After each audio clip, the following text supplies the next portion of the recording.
2 hours of debate, the New Zealand Parliament votes 63 to 60 to make it a criminal offense to steal wages from your staff, just like a staff member stealing from the till. But without it road, those that didn't want it claimed the sky would fall in.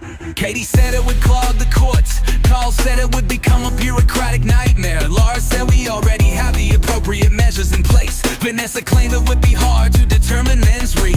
Vanessa also bring up it's gonna be harder shifting from probable cause to beyond a reasonable doubt. Dan doesn't think it's needed because it will not make our community safer.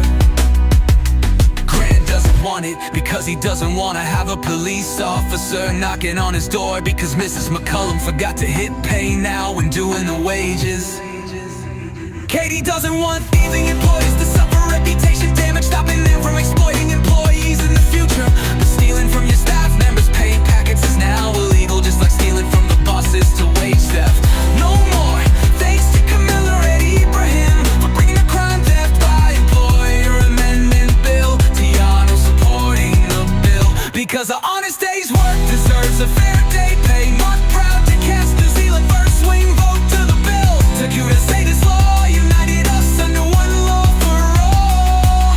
Ricardo applauding that it's common sense to have wage theft as a criminal offense.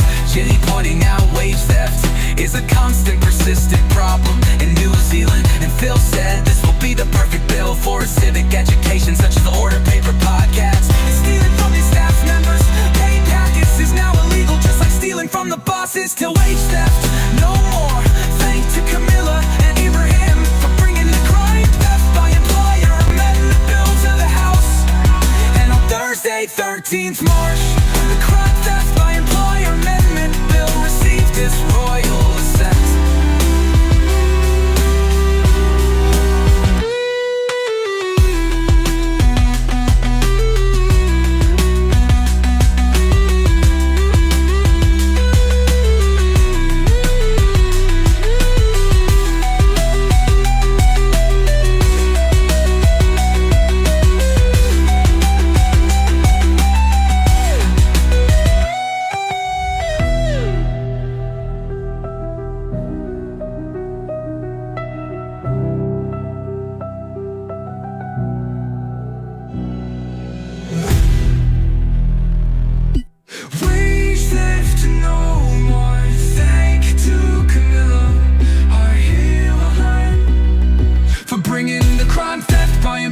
Amendment bill to the House if it's royal assent.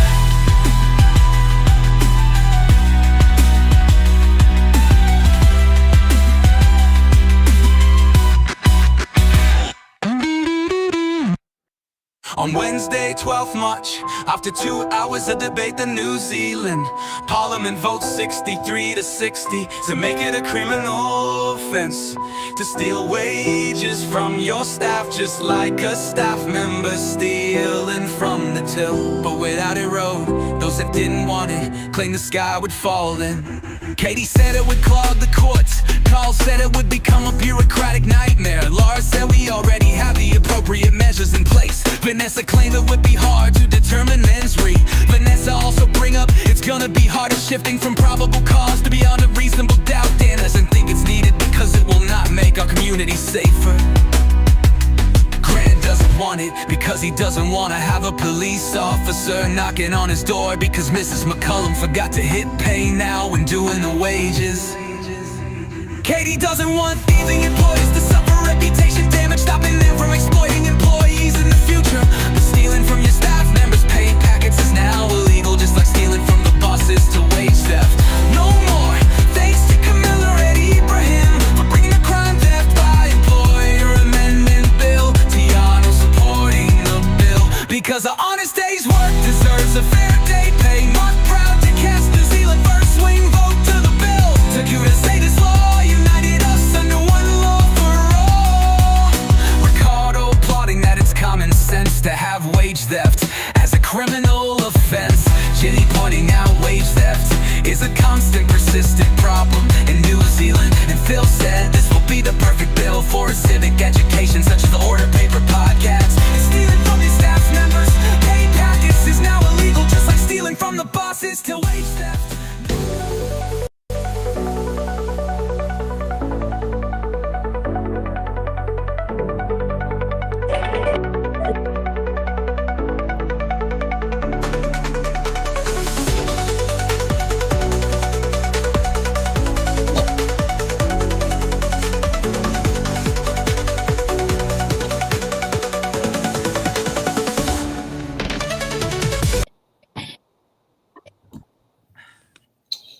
And the great question is, who was watching the House of Representatives on Thursday? I didn't actually watch it, guys. So. So you're going to be completely this is clueless apart from the little bits in the news of what was said. Yes, I'm going to use my lack of time management to say that I'm going to be fresh. And like last show, I actually didn't watch it at all either. So I'm just going to speak right from the cuff, right from the heart. Okay. Oh, this is going to be fun. And how have you been, Laura? I've been running around a lot. I've been feeding the neighbors' animals because they're away, and I've been scarfing down this burrito and trying to work on designs for your shirts. So yes. What shirts? I don't know about this. Do you want to show them off? Merch. Yes, please. Can I see? I would love to see. Have you got one on, Sam? No. I'm just wearing BHN's Nicky No Boats again. Yeah, no. I literally just started designing about 2 hours ago, so I haven't got anything cooked yet. But yeah. Okay. Cool. Yeah. Okay, before we get to some fun stuff, let's get to a bit of an icebreaker. Okay. Because we need a bit of fun, because Easter's only a week away. Yes, I love this. I love fun. This is going to be a bit of a mukbang tonight.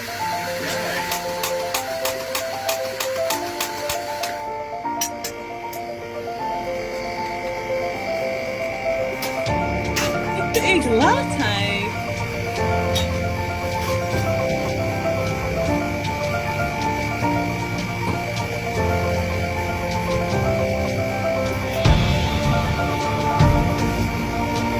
I love the inspiring music.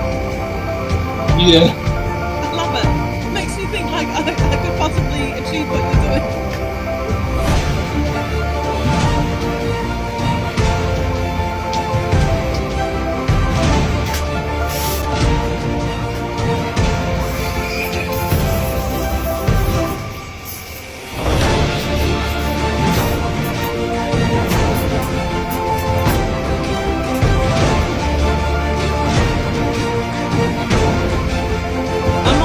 I need to see it.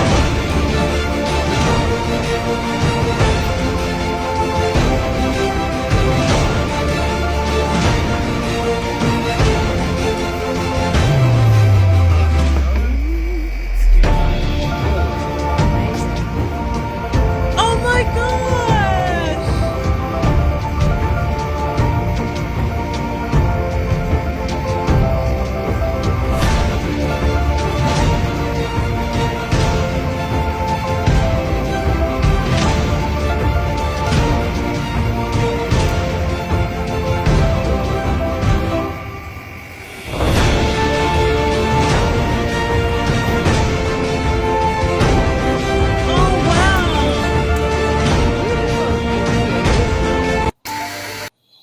Okay, so for those who are wondering, that was the first Easter egg latte on Saturday at Newtown Market 2024. Now, I just will be honest, my price has gone up. It's $10 this year, not $9, if you could read the $9 in the print. But we'll be doing them again, and I do believe there will be a lady called Gail, if she does go to Fox and Easter Fair, will probably come over and say hello. I love it. Did you come up with that idea yourself? Yeah, I've been selling them since 2019. Have you really? Yes. I'm hungry. You're making me hungry, Sam, and I'm already eating. I know. And I'm trying to lose weight, but I will definitely want one of those because I've never seen those before. How is it not viral on TikTok? Have you put it on Well, that was last year's TikTok picture. Really? Yeah, I do put it on TikTok, yeah. You with your hand face and your Easter egg latte, Sam. This Yeah. should be going So viral. just want to check, Laura, your mum's going to the Fox and Easter Fair? Probably, yeah. I mean, I'll have to kick her into the van so she can go, but yes. Why are you kicking her?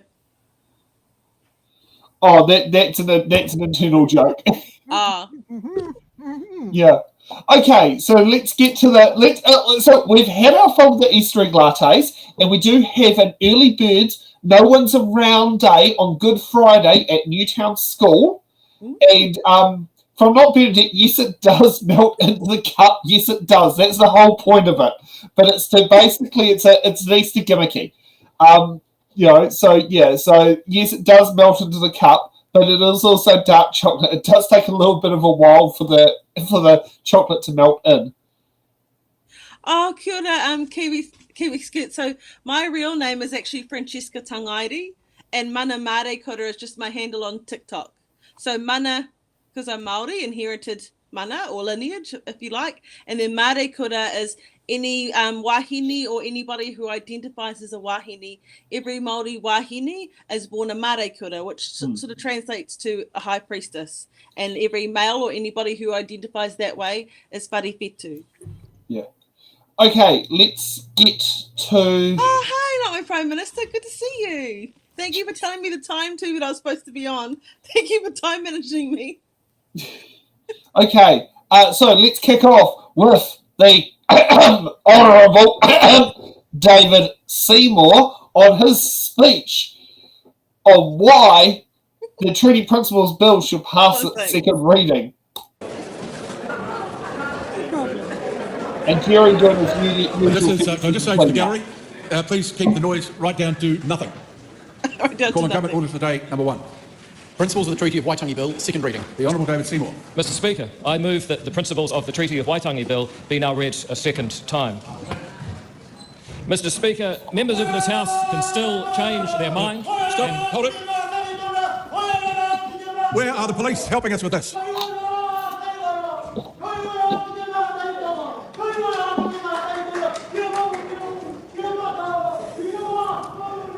Now, let me make it very clear. Anyone else in here thinks that that's an acceptable intervention in the activities of this Parliament will be treated harshly by the officers of the law who are here. Completely unacceptable. We live in a democracy. This is the place where opinions are given, not from the gallery. The Honourable David Seymour. Thank you, Mr Speaker. Members of this House can still change their mind and send this bill onwards to a referendum of the people. And I ask that members listen carefully to understand the choice they'll be denying the New Zealand people if they oppose this bill. 5 decades ago, this House passed the Treaty of Waitangi Act, saying that the treaty had principles, but failing to say what they were, and those principles as a concept are not going away. The National Party New Zealand First commitment to review the principles will not get rid of them. The review will not touch the Treaty of Waitangi Act itself, and it will only review other bills with the help of Te Puni Kokiri. With the unelected Parliament silent on the principles for 50 years, the unelected judges, the Waitangi Tribunal and the public servants have defined them instead. They say the treaty is a, quote, partnership between races. They say one race has a special place in New Zealand. The effects of these principles have become more and more obvious lately. We've seen a separate Māori health authority. We're going to hear the balance of this speech and all others in silence. It's not a matter to be excited about. It's a parliamentary process. Everyone has a right to speak and be heard, and they will be today. We've seen a separate Māori health authority. We've seen resource management decisions held up for years awaiting cultural impact assessments due to treaty principles in the RMA. We've seen half the seats governing Three Waters infrastructure reserved for 1/6 of the population. We've seen public entities appoint 2 chief executives to represent each side of this so-called partnership between races. And we've seen a history curriculum teach children to believe history is a simple story of victims and villains divided by their ancestry. Some will say that a government can change these policies case by case. And indeed, I'm proud to be part of a government that is doing that. The problem is, though, that another government can just as easily bring them back if the bad ideas behind these policies are not confronted. And that's why we see professional bodies, universities, the public service and schools nurturing the divisive idea that the treaty is a partnership, hoping it will grow again at some future time. The partnership principle tells us that Kiwis should be ranked by the arrival of their ancestors. We've seen it in recent weeks. Just one disgraceful example was the attack on my colleague Paramjit Parmar by the Dean of a law school for being a migrant who proudly chose this country. She faced no consequences for that, and it shows how low our country has sunk. The idea that your race matters is a version of a bigger problem. It's part of that bigger idea that our lives are determined by things out of our control. And I hear the leader of Te Pāti Māori saying, oh, it's not about race. He named his party after a race. Of course you have a problem with race in this country under our current policies. They may have occurred. These problems, these ideas that determine our future, these events may have occurred before we were even born. We face a denial that we can make a difference in our own lives and that we have a right to do so by this old-fashioned primitive determinism that should have no place in a country that is founded and lived in by pioneers. We're all thinking, we're all valuing beings. We should all have ngā tikanga katoa rite tahi, the same rights and duties, just as the third article of Te Tiriti itself says. And that's why the principles of the Treaty of Waitangi Bill would finally define the principles, in line with the treaty itself, giving all Kiwis equal rights. And let me read those proposed principles, because if anyone wants to vote against this bill in this House today, then let them explain specifically why they oppose the words in the bill. It says, Principle 1, the Executive Government of New Zealand has the full power to govern, and this Parliament of New Zealand has full power to make laws. Principle 2, the Crown recognises and will respect and protect the rights that Hapu and Iwi Māori had under the Treaty of Waitangi at the time they signed it, so long as those rights are extended to everyone who lives here or are set out in a treaty settlement. And Principle 3, everyone is equal before the law. Everyone is entitled without discrimination to A, the equal protection and equal benefit of the law, and B, the equal enjoyment of the same fundamental human rights. People who oppose this bill should ask themselves, what is the best argument they have against these principles, and are they prepared to say that argument out loud? And if not, perhaps they should support the bill so the people of New Zealand can have a say at referendum. I now turn to the submissions from the Select Committee, and I'd like to thank the Chair and most of the members of the committee. They heard 80 hours of submissions, nearly a record. However, submissions are not a referendum. If MPs believe that the bill should be passed depending on public opinion, they should front up, vote for the bill, and send it to an actual referendum, which is what the bill does. There are many bills that have attracted large numbers of opposing submissions and yet been very popular with the general public. End-of-life choice, abortion law reform, both had 90% of submissions against them at Select Committee, but proved overwhelmingly popular with the public. And so it is with the principles I've just read out, that on average enjoy support from the public by 2 to 1 when all New Zealanders are asked on an equal basis. Select committees, while they may not tell us about numbers, can though tell us about ideas. And I believe that this submission process has actually been very useful. Some argued against the bill's first principle, that this Parliament has the full power to make laws. They said that the Chiefs never ceded sovereignty when they signed the treaty. What they cannot explain is how a society is supposed to work without clear laws that apply equally to all. The answer is that does not and cannot work. People who believe that, for example, that an American county or an Indian band in Canada having limited jurisdiction and a limited territory is the same as shared sovereignty are not taking the issue seriously. Still others argue that maybe Parliament can make laws, but not this law. What they're really saying is our constitutional future can be decided by the unelected, but not the elected, and certainly not the people in a referendum. Those are the fundamentally undemocratic propositions anyone opposing this bill is really signing up to, that they do not trust the New Zealand people to determine their constitutional future, and I'm so proud to stand for the one party in this House that most certainly does. There were 2 objections that cancelled each other out. One said the bill isn't needed because Māori don't actually have special rights in New Zealand. Other objectors said the bill is an abomination because it denies Māori equal rights. Which one is it? It can't be both. Well, the truth is that we are all equal deep down, but too many of our policies aim to treat people differently based on their ancestry. This is why we have to remove that idea that New Zealanders have different rights and are ranked by the arrival of their ancestors. A more interesting objective is that Māori have group rights to such things as language and culture. Some Māori have been told this bill will take away their mana, their reo and their tikanga, but that is simply untrue. This bill supports all people to cherish their taonga. If we're going to have Diwali, Lunar New Year, the Highland Games, of course we should have kapahaka. We have media in many languages. There's no reason not to have te reo Māori. The bill provides for that. We just don't need to divide the country in a partnership between races to do it. Other critics say the bill must be wrong because the bureaucracy said so. Of course they do. If the bureaucrats got it right, we wouldn't need the bill in Parliament. But the problem is what the bureaucracy's invented in the last 40 years is contrary to equal rights and liberal democracy. Finally, some critics say that the debate is divisive. Well, I say it has revealed the division. I say it's revealed a sizable minority of New Zealanders who oppose equal rights, liberal democracy, and treating each person with the same basic dignity.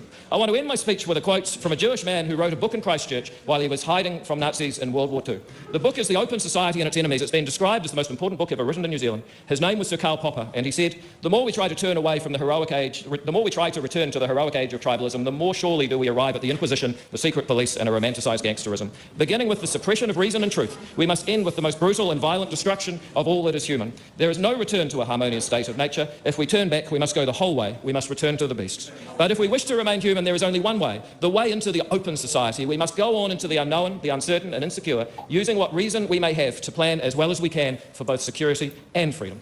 Members of the House and public of New Zealand, a free society takes hard work and uneasy conversations. I'm proud that my party has had the bravery, the clarity and the patriotism to raise uneasy topics, and I challenge other parties to find those qualities in themselves and support this bill.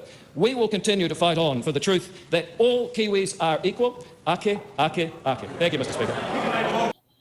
So, Where to begin? I'm just gonna quote the Green Party because I really like their response to the entire committee. Um, right, I don't know who in the Green Party wrote this, but it's a banger response. We are still looking for any credible evidence that special treatment exists for Māori. Moreover, Te Tiriti in and of itself did not confer any special rights to Māori. It affirmed pre-existing rights that Māori already had. Te Tiriti granted special rights to the Crown, if anybody.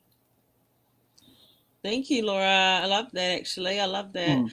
I just think basically the treaty is actually about love and respect. Basically, it's about listening and sharing. It's not about who's got the loudest voice and beating on their chest. It's about sitting down collaboratively as a collective and respecting and loving and listening to each other, including the voices of our babies.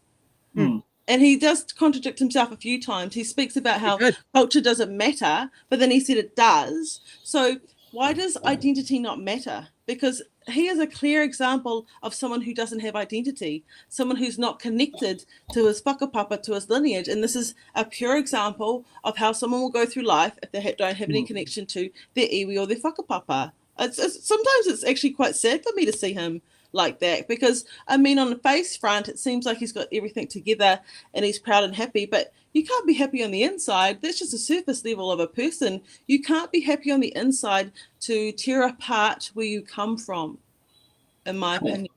Well, he probably doesn't sit there and recognise where he came from, considering when he first got elected in 2014, I don't think he even knew about any Māori heritage, or claimed he didn't know about any No, Māori I heritage. don't think he did. I think he found out later. But anyways, I was just as confused as Todd Stevenson was throughout the entire speech. I wonder if Todd Stevenson ever got the answer to his question, do Māori have more rights or special rights than anybody else?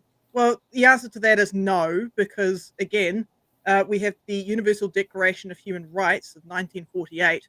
We have the New Zealand Human Rights Act of 1993 and the New Zealand Bill Rights Act of 1990. So what are we trying to get equal rights for?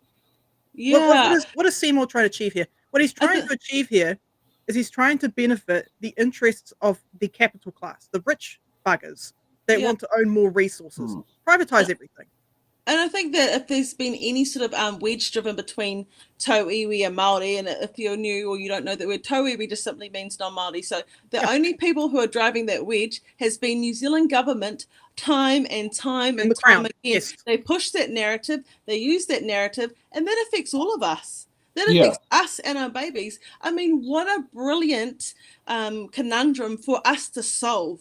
Imagine if we could solve this conundrum as a country, as a whenua together with two cultures that can learn and share and grow and evolve together. What if we could make this a time in history and celebrate that? What if we could get to that point with each other? I mean, we're all in the waka with the navigation. The treaty principles are there to guide us together. You know, I waka eki noa means we're all in this together. It doesn't just say Māori, it doesn't just say tauiwi, it says people. We always speak as a world view in Te Ao Māori of us collectively, collaboratively. Yeah. So, I mean, Māori are so inclusive. It's only the New Zealand government, and I think a lot of people don't see this is harming tauiwi too.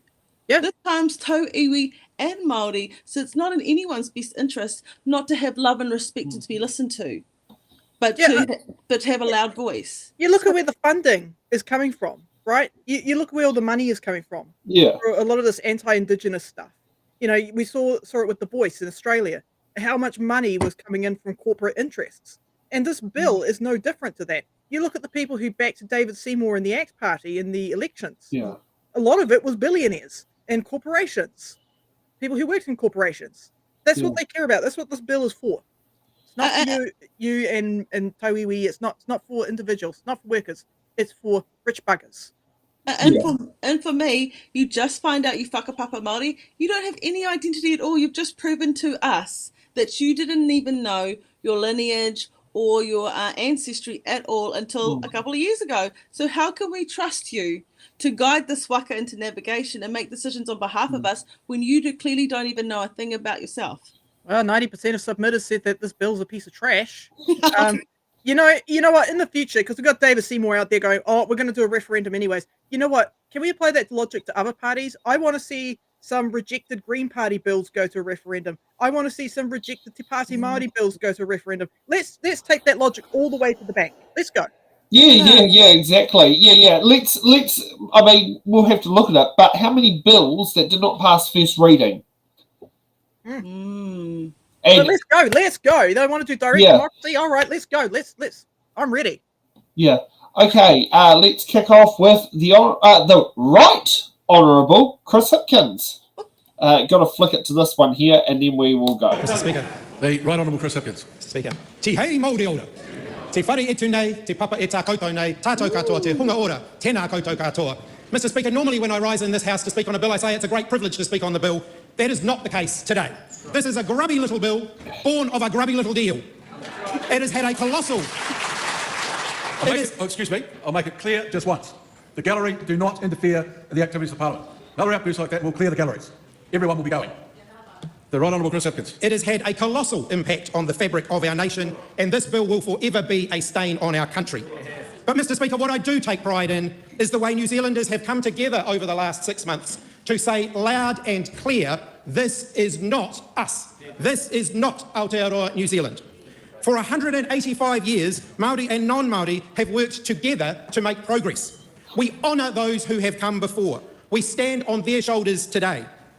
And when I say we, Mr. Speaker, I mean those on this side of the House. Labour, Te Pāti Māori, the Green Party, united in our determination throughout this debate to defeat this bill, to end the division that it has created and to bring this country together. Today, National and New Zealand First join the opposition to this bill. But, Mr. Speaker, they can claim no victory, no virtue and no principle. They get no credit for finally starting to fight the fire they helped to ignite. Today, Mr. Speaker, their votes will fall on the right side of the ledger, but they will forever be on the wrong side of history when it comes to this bill. Not one National MP should walk out of this debating chamber today with their heads held high, because when it comes to this debate, they led nothing, they stopped nothing, and they stood for nothing. Unlike the 300,000 New Zealanders who stood up to be counted when it comes to this bill.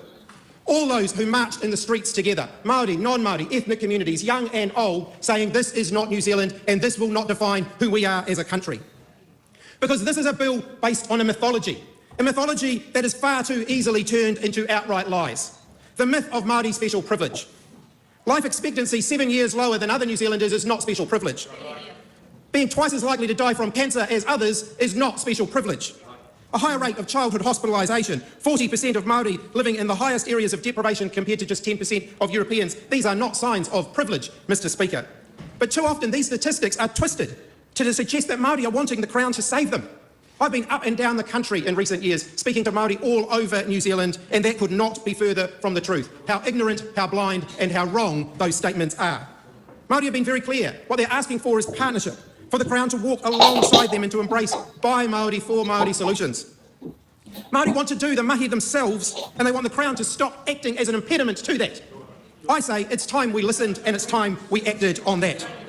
When it comes to Māori politics and politicians, I found that there are two approaches in common, and I spoke about these before the last election. Playing the race card, spreading the myth of Māori special privilege, talking about one law for all, and playing on people's fears. But on the other side is the middle ground, keeping quiet and too often watering down policy so as not to be seen as too pro-Māori. I said before the election, and I'll say it again today, I reject both of those approaches. Because when Māori thrive in New Zealand, all of us benefit, all of us will thrive, and non-Māori have nothing to fear from Māori getting ahead here in New Zealand. And once again I say to the members opposite in the National Party, where are the voices like Christopher Finlayson, Doug Graham, Jim Bolger, Jenny Shipley, John Key, Bill English, who were proud of the treaty partnership, who embraced concepts like co-governance, and they didn't call it divisive. Mr. Speaker, our work in government, which has been the subject of much debate on that side of the House, actually built on the foundations that were set by successive governments, both Labour and National. It is that history of progress that today's National Party have turned their backs against. Mr. Speaker, in my lifetime, we have changed as a nation for the better. From one that punished kids for speaking Te Reo Māori to one that embraces Te Reo Māori in all of our classrooms. From one that ignored our history to one that teaches all of our kids in all of our schools Aotearoa New Zealand's history. From one that turned a blind eye to the wrongs of the past to one that makes amends and commits not to repeating the same mistakes again. Until today, that is, Mr. Speaker. Christopher Luxon called Te Treaty o Waitangi a little experiment. Winston Peters claims that Māori are not indigenous to Aotearoa. In fact, as I was rereading my notes from before the election, I was reminded of a quote by a New Zealand First candidate in this most recent election campaign that I'm going to quote directly from. Quote, "Cry if you want to, we don't care. You pushed it too far. We are the party with the cultural mandate and the courage to cut out your disease and bury you permanently." That was a New Zealand First candidate speaking about Māori in New Zealand. It made me sick to my stomach then, and it still does now. Because, Mr. Speaker, Te Treaty is not a little experiment. It is a bold promise and a bold vision. It is not a source of division. It is what binds us together. And yes, it is a partnership, a structure, something to work towards, a promise to uphold. Because as I've said, when Māori thrive, all of Aotearoa New Zealand thrives. Over 185 years, we've worked together to fulfil the promise of Te Treaty, the good and the bad. And there has been far too much bad in that work. We have discussed, debated and argued about the meaning of Te Treaty. We've argued about what the visionary rangatira who signed it had intended. That 185 years of history, of debate, of discussion, of argument, of progress informs how we interpret the treaty today. And no member of this House simply gets to wipe all of that 185 years of history away to suit their own purposes. Because Te Treaty o Waitangi is not just history. It's not just ink on paper. It's a living promise. Today, on this side of the House, we honour that promise. We commit to continuing to strive to do better, to bring people together, to move our nation forward. Me mahi tahi tātou, mo te oranga o te katoa. We must work together for the well-being of all. Work together in partnership. Coming together does not mean being the same. It does not mean thinking the same. It does not mean acting the same. It means embracing our differences, but working together to find common ground so that we can all move forward together. So let's finally consign this grubby little bill to the scrap heap of history, where it can take its place alongside the other darker acts of this House that have also been consigned to our history. And let's instead move forward together. Let's find a positive, lighter path where we can bring the country together, where we can not play on prejudice, but seek to reconcile our differences, where we can celebrate our history, the positives of it, and recognise the ugly parts for what they were and commit to doing better. This debate has not been helpful for the fabric of Aotearoa New Zealand. It is well and truly time for it to be over. Okay, sorry for a bit of choppiness that went through the stream there. Too many windows open because I've got, Franceska's live streaming going, and that, I believe, overloaded with the number of in and out data going effectively on the same device. Oh, sorry, Sam. You can turn off the live if you want. No. I've worked out a way to make it work. It's just not been as easy as it's not been as seamless as I thought it could have been. But it's just what it is. Thank you. I appreciate your time. Yeah. I mean, Chubby's done well in that speech, but again, Labour did not front up to Māori when they were last in power either. And time again, every New Zealand government never fronts up to Māori. And look, Māori are going to be a little bit upset. There's going to be a few whittles and challenges of doing that. But Māori are reasonable people, and they like to work with people. And that was the whole point with the treaty, was to work together collaboratively as a collective. So I really like what he's saying, but is this going to be the case if they get in? This is my thoughts on this, because time and time again, they've said this before, that they are with Māori in the Māori way and getting in that waka together, but I've never actually seen it before. I've never seen the proof in the pudding from them before.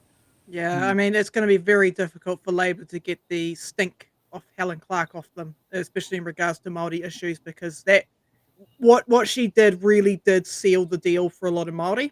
Yeah. So it's going to be very hard to win back Māori's trust after, the way how that was all handled. And also, thanks to Helen Clark, we got Shane Jones, which has not been helpful. And thanks to the Labour Party, we also got the ACT Party. So, yeah, there's a reason why Māori are feeling quite sceptical about the Labour Party. Yeah. The other one is the fact that Shane Jones might not be the only former Labour minister, but it's been speculated Stuart Nash might shift to ACT. Not ACT, New Zealand First. Yeah. Say that again, Sam? Stuart Nash might be getting headhunted to stand for New Zealand First. Well, Winston's been around for a long time now. He's been an OG politician for a long time, and he's been an ultimate decider many more times than I would have liked to. But I guess that's what happens when you're running elections, when people are talking about sausage rolls and pies. I mean, to me, there was Yeah. a whole debacle, and I think really embarrassing for me to watch it in the rest of the world. But The we have only- these politician campaigns about sausage rolls and pies. Yeah, the thing I'm a little bit worried about with Winston is he could be the next Dianne Feinstein in the world political system. Dianne Feinstein was a US senator who died, I think it's either 90 or 92, in the Senate while still in office. My grandma is about 5 years older than Dianne Feinstein, and my grandma sat and said, she's got to retire. She should be spending time with her grandchildren and great-grandchildren. She shouldn't be in the Senate. Yeah, but if Winston retires, we're stuck with Shane Jones, and I don't want to be stuck with a guy like Shane Jones who basically is running around saying, well, Māori ceded sovereignty. And it's like, no, I don't want to hear that for the next 40 years. Thank you. No. Oh, I don't think Shane Jones, and the thing is, I don't think Shane Jones could pull off the party as being the successor now. I mean, Winston's got to, he's going to live the rest of his life or retire at some point. But I will give it to Winston. He has pulled out a few things, and he has changed and done some good things for community too, guys. Like, with the Super Gold bus card, and he has been working well with the elderly. Like, he has actually given substance. He has actually done some things in Parliament, and I have to give him that. Yeah, we should knock him down for the good things he's done. Yeah, I mean, Yeah. I also don't want to see Shane Jones up there either. Winston is better than Shane. I mean, Shane not only runs around saying that Māori cede sovereignty, but he also runs around eating all the pies, and I can't live with that. No, it's the ego for me. I don't think that he is as well established, educated, or has a real feel for this nation, whenua, and statistics, and a lot of things. I think he's just got a big, loud trumpet that he likes to blow off all the time. He's not refined in any way, nor do I see him changing the world or our land or people or doing anything good for anybody except himself. That's how I personally feel. Okay, let's get off to Manama Davidson.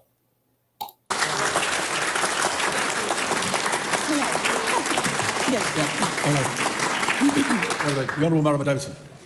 Mr. Speaker, the people have spoken, and like them, the Green Party opposes this Treaty Principles Bill. Mr. Speaker, I have never felt so much FOMO than that when I was unable to be working and was mostly confined to my home and felt the kaha, the wairua, the beautiful energy of the hikoi all around the country and the hikoi to this place, Te Whareparimata. Tēnā koutou e te whānau, tēnā tātou katoa.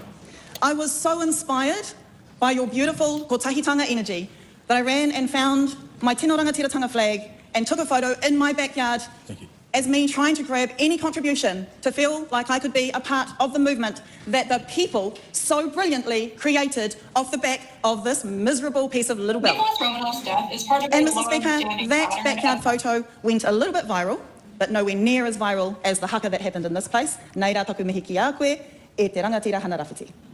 Mr. Speaker, it is perhaps ironic then that this is the first and only chance that I get to speak to this bill, that I will be using my space today mostly to amplify the voices of the submitters. After all, that is what a second reading speech will most normally do. This House will and should hear repeatedly today that 90% of the submissions oppose, and that's from 307,000 submissions, record-breaking submissions to the Select Committee, oppose this bill. And also record-breaking 80% of the oral submissions also oppose this bill, and that is also from 529 oral submissions. The people spoke, there was one clear message, toitu te tiriti. Mr. Speaker, part of the reason why the people were not fooled at all by this bill is because we now have generations of understanding that te tiriti was always a dream from mine and your ancestors, the promise of peoples to take the best possible care of each other. And that is an iconic kōrero from Bishop Manuhuia Bennett, which actually needs to be the understanding of where we are going to.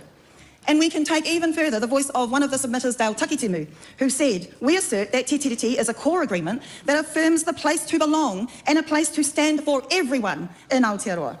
We can also look at the incredible poetry of another submitter, Carlo Mila, who outlines perfectly the vision for Aotearoa for our mokopuna to come. Carlo says, the answer is Te Tiriti, not separatist exclusion. It's the fair terms of inclusion, an ancestral strategy for harmony, a covenant of cooperation. It's how we live ethically on land that was never ceded.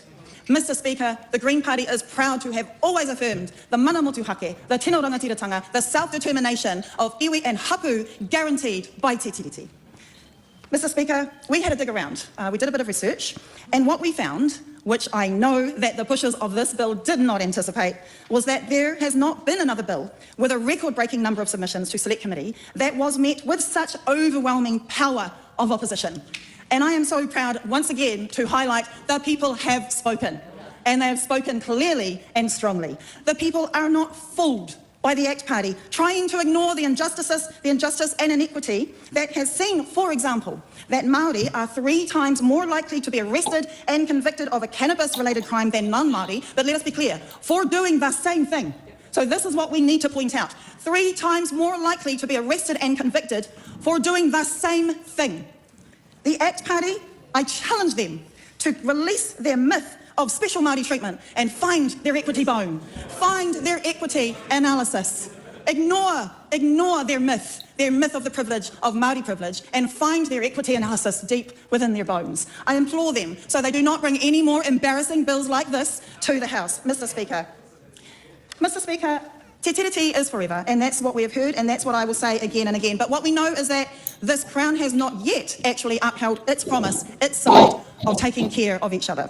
And again, we can go to the words of Carlo Mila in the second part of her passage that I read out earlier. She says, "But we watch political parties sow seeds of disunity, using disingenuous history, harnessing hate speech and the haka of destiny, scapegoating vulnerable enemies, sharing just a joke fantasies of blowing up ministries targeting ethnic minorities." Mr. Speaker, this was an incredible opportunity for the Prime Minister, who is not even here, receiving the harm. Sorry. I take that back. Withdraw and apologise. I withdraw and apologise. Mr. Speaker, it would have been a fantastic opportunity to see the leaders across all of our parties be here. I'm sorry, that's the same line. Okay. Move on. I'll move on. Where are our leaders listening to us today? You can't do that. The member will speak will be terminated if it doesn't come back to point. Point of order, Dr. Duncan Webb. Speaker's rulings make it very clear that there's a convention not to mention a member's absence. But there is an exception to that, whereas it is particularly an important moment. And this is a particularly important moment where hundreds of thousands of people have made a submission, and one member in particular has chosen not to be here. Actually, Dr. Webb, you've just exacerbated the problem, and I'd advise you not to push that too much further. Honourable Davidson, return to the basis of your speech without reference to anybody else in this House. I no longer need to. Thank you, Mr. Speaker. Mr. Speaker, I do want to take a moment to acknowledge the movement, and I will also take this time, I think it's appropriate, to acknowledge the incredible Hene Whare Harawira, who lies right at this time at Whakapara. As her whānau says, an unstoppable force in the drive of tino rangatiratanga, and I think it is really appropriate that we acknowledge her particular presence and passing in this House today, and that Hene Whare and so many others are just part of generational work that has amounted to the huge uprising from a diverse range of people from diverse communities who have said very, very clearly, we are not falling for what this bill is trying to do. We have now got generations of examples of us working together and upholding te tiriti, seeing the value and the benefits and the beauty and the vision of taking good care of each other, working together at the grassroots level and understanding they knew what this bill was trying to do. They could sniff the division a mile away, and they came to Select Committee, they marched the streets, they signed petitions, they wrote postcards, and they said very clearly, Toitu, te tiriti is forever, and we are not fooled by the attempts to divide us. In fact, there was a particular moment in the Select Committee submissions where we even had an ACT MP attempt to drive migrant away from te tiriti centering, where the Muslim community leader Andam Rahman was asked if she was comfortable by that ACT MP, if she was comfortable with new migrants potentially being left with different rights to Māori, and she said, I reject your framing, I reject your question. This is a way to try and sow division between communities, and we see you, is what she said. She said, when you go to ethnic minority communities and try and promote division between our community and theirs, we hear you when you say, oh, your community suffers racism too and they get special treatment. And she said in her submission, Māori did not get special treatment, they did not get privileges, they are getting the rights that were promised to them and the help that should have been upheld in a very minuscule way. I am so pleased that the people came and spoke. We are proud to stand here today to oppose the Treaty Principles Bill. Toitu te tiriti. So, Marama. Well, there you have it. That's what a rangatira looks like. That's what a real leader looks like. Speaking from the heart, from her manawa and wairua fluently, right through, because that's real talk. You know, if you're going to say something that you mean, mean it. And that's exactly what you get from Marama. And that's why I think it provokes all those emotions, because she is true. She is a Pono leader. And I think that should be our prime minister in the next election. I think not many people can sway away from that. I mean, yeah, she's just got that rangatira light that just shines out because it's pure and it's true, and she really means what she's saying. Yeah.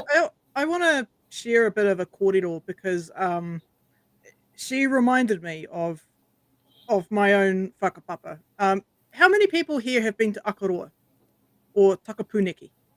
It was a very important site. What happened there by the hands of Te Raupraha in 1830 was one of the catalysts for the development of Te Tiriti. That involves my ancestors.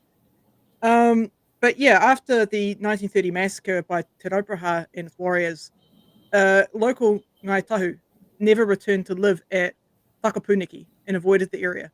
So, and the survivors after that event moved to Onuku, Onuku Marae.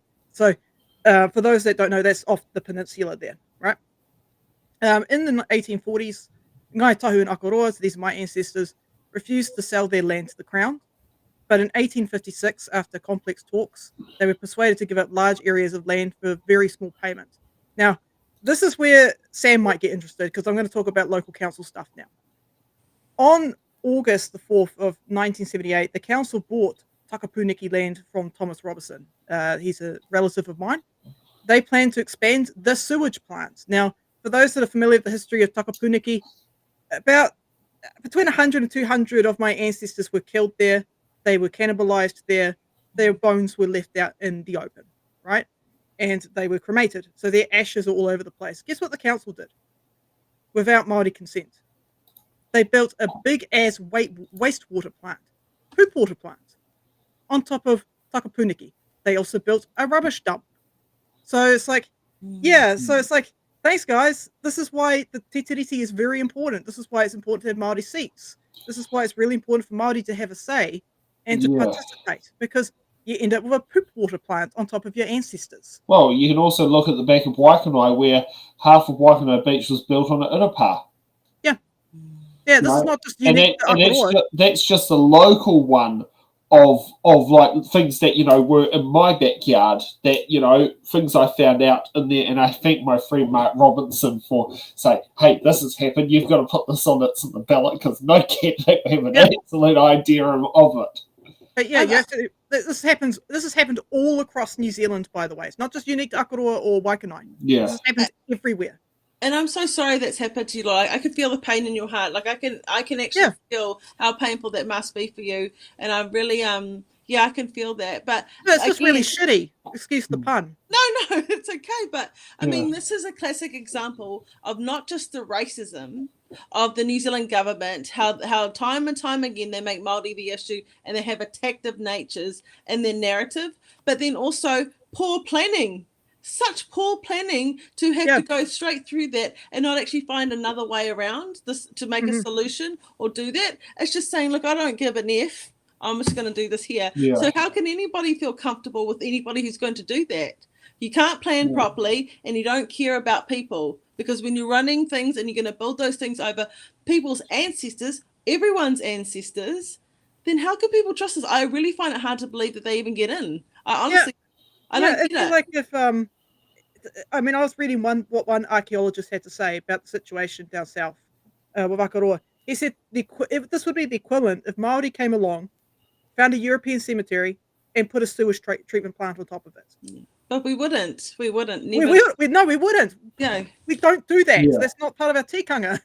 Again, love and respect, and collaboratively as a collective, as originally when people came to settle and live here too. That was the whole point, was to love and respect and listen to each other and work collaboratively. It wasn't like, well, we'll work with you and we love you and that's our nature and our culture to be like that. But you go and have a few meetings behind our backs and then come back and tell us how we should live. But I would just like to see one New Zealand government front up. I'll tell you that, who I really, really think should be coming in is the Greens, because I think that Marama could change this whenua for the better for all of us. I really believe that. When Marama is talking, she has that inclusion, that community, that collective. In no way, shape or form does she want to harm anybody. In fact, she just wants to love everybody. And that's what it's all about, isn't it? Well, she's been advocating for getting rid of the Public Works Act. That would benefit both Māori and Tauiwi alike. Yes. I mean, the benefit for two of our major cultures, Māori and Tauiwi here, to thrive and evolve and grow together would be such a brilliant equation to solve together and live in a beautiful life and not pass this sort of harm onto our children or to each other. I don't want there to be a barrier between any of us. I want us all to have like a magnificent, thriving life. Yeah. We're going to have to move on. Because now we're going to get to, as Willie Jackson calls him, Goldie. Ah, yes, Willie Jackson. Let's go. Honourable Paul Goldsmith. Thank you, Mr Speaker. The outcome of the vote today has been known since the Treaty Principles Bill was introduced. National has consistently said we'll not support it into law, fundamentally because we regard the bill, which seeks to impose a particular interpretation of the Treaty of Waitangi by simple majority and referendum, as a crude way to handle a very sensitive topic. National believes in equal citizenship and equal opportunity for all New Zealanders, and we hold there are better ways to defend those principles than through this bill. So it was clear from the beginning that the Treaty Principles Bill was not going to pass. And yet it still generated 300,000 submissions. Of those, more than 16,000 New Zealanders wanted to come and talk to the Select Committee, and more than 500 actually did. In the meantime, some 40,000 people marched to Parliament to oppose it, and it's dominated 2 summons.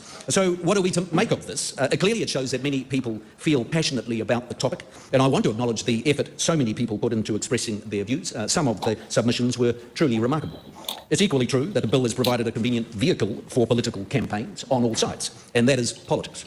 We'll hear all sorts of hyperbole today, as we already have from the Leader of the Opposition, about how terrible it is for National to allow this bill even to be introduced. That is just froth and spray.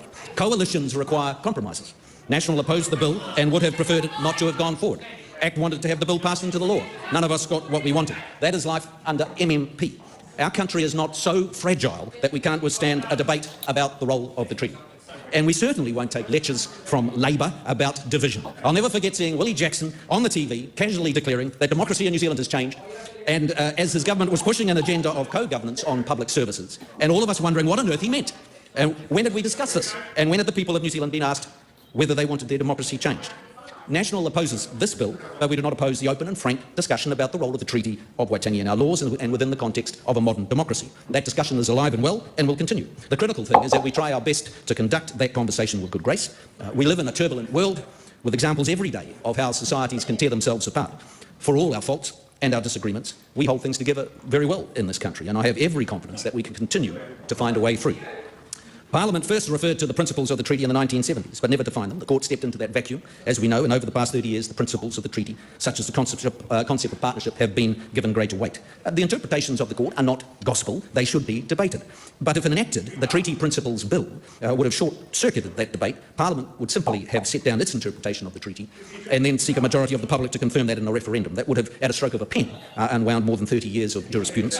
And as I said, the first reading of the bill, there'll be a wide variety of views within Māori, just as there are amongst any other group. But those opposed to the changes would likely conclude that fundamental change was being imposed upon them by a majority if it were to pass, and that would risk stoking an already keen sense of grievance. That's why National hasn't supported this bill. We continue to believe there are better ways to address the many legitimate questions about the role of the treaty in our democracy today, and is to progress with the numerous specific changes that we're making case by case, issue by issue. The guiding principle is that in that our efforts to honour Treaty of Waitangi commitments, treaty settlements, and to acknowledge tangata whenua, we should never lose sight of the basic expectations of people living in a modern democratic society, such as equal voting rights, equality before the law, and broadly speaking, an equal say in matters affecting their lives and in the world around them.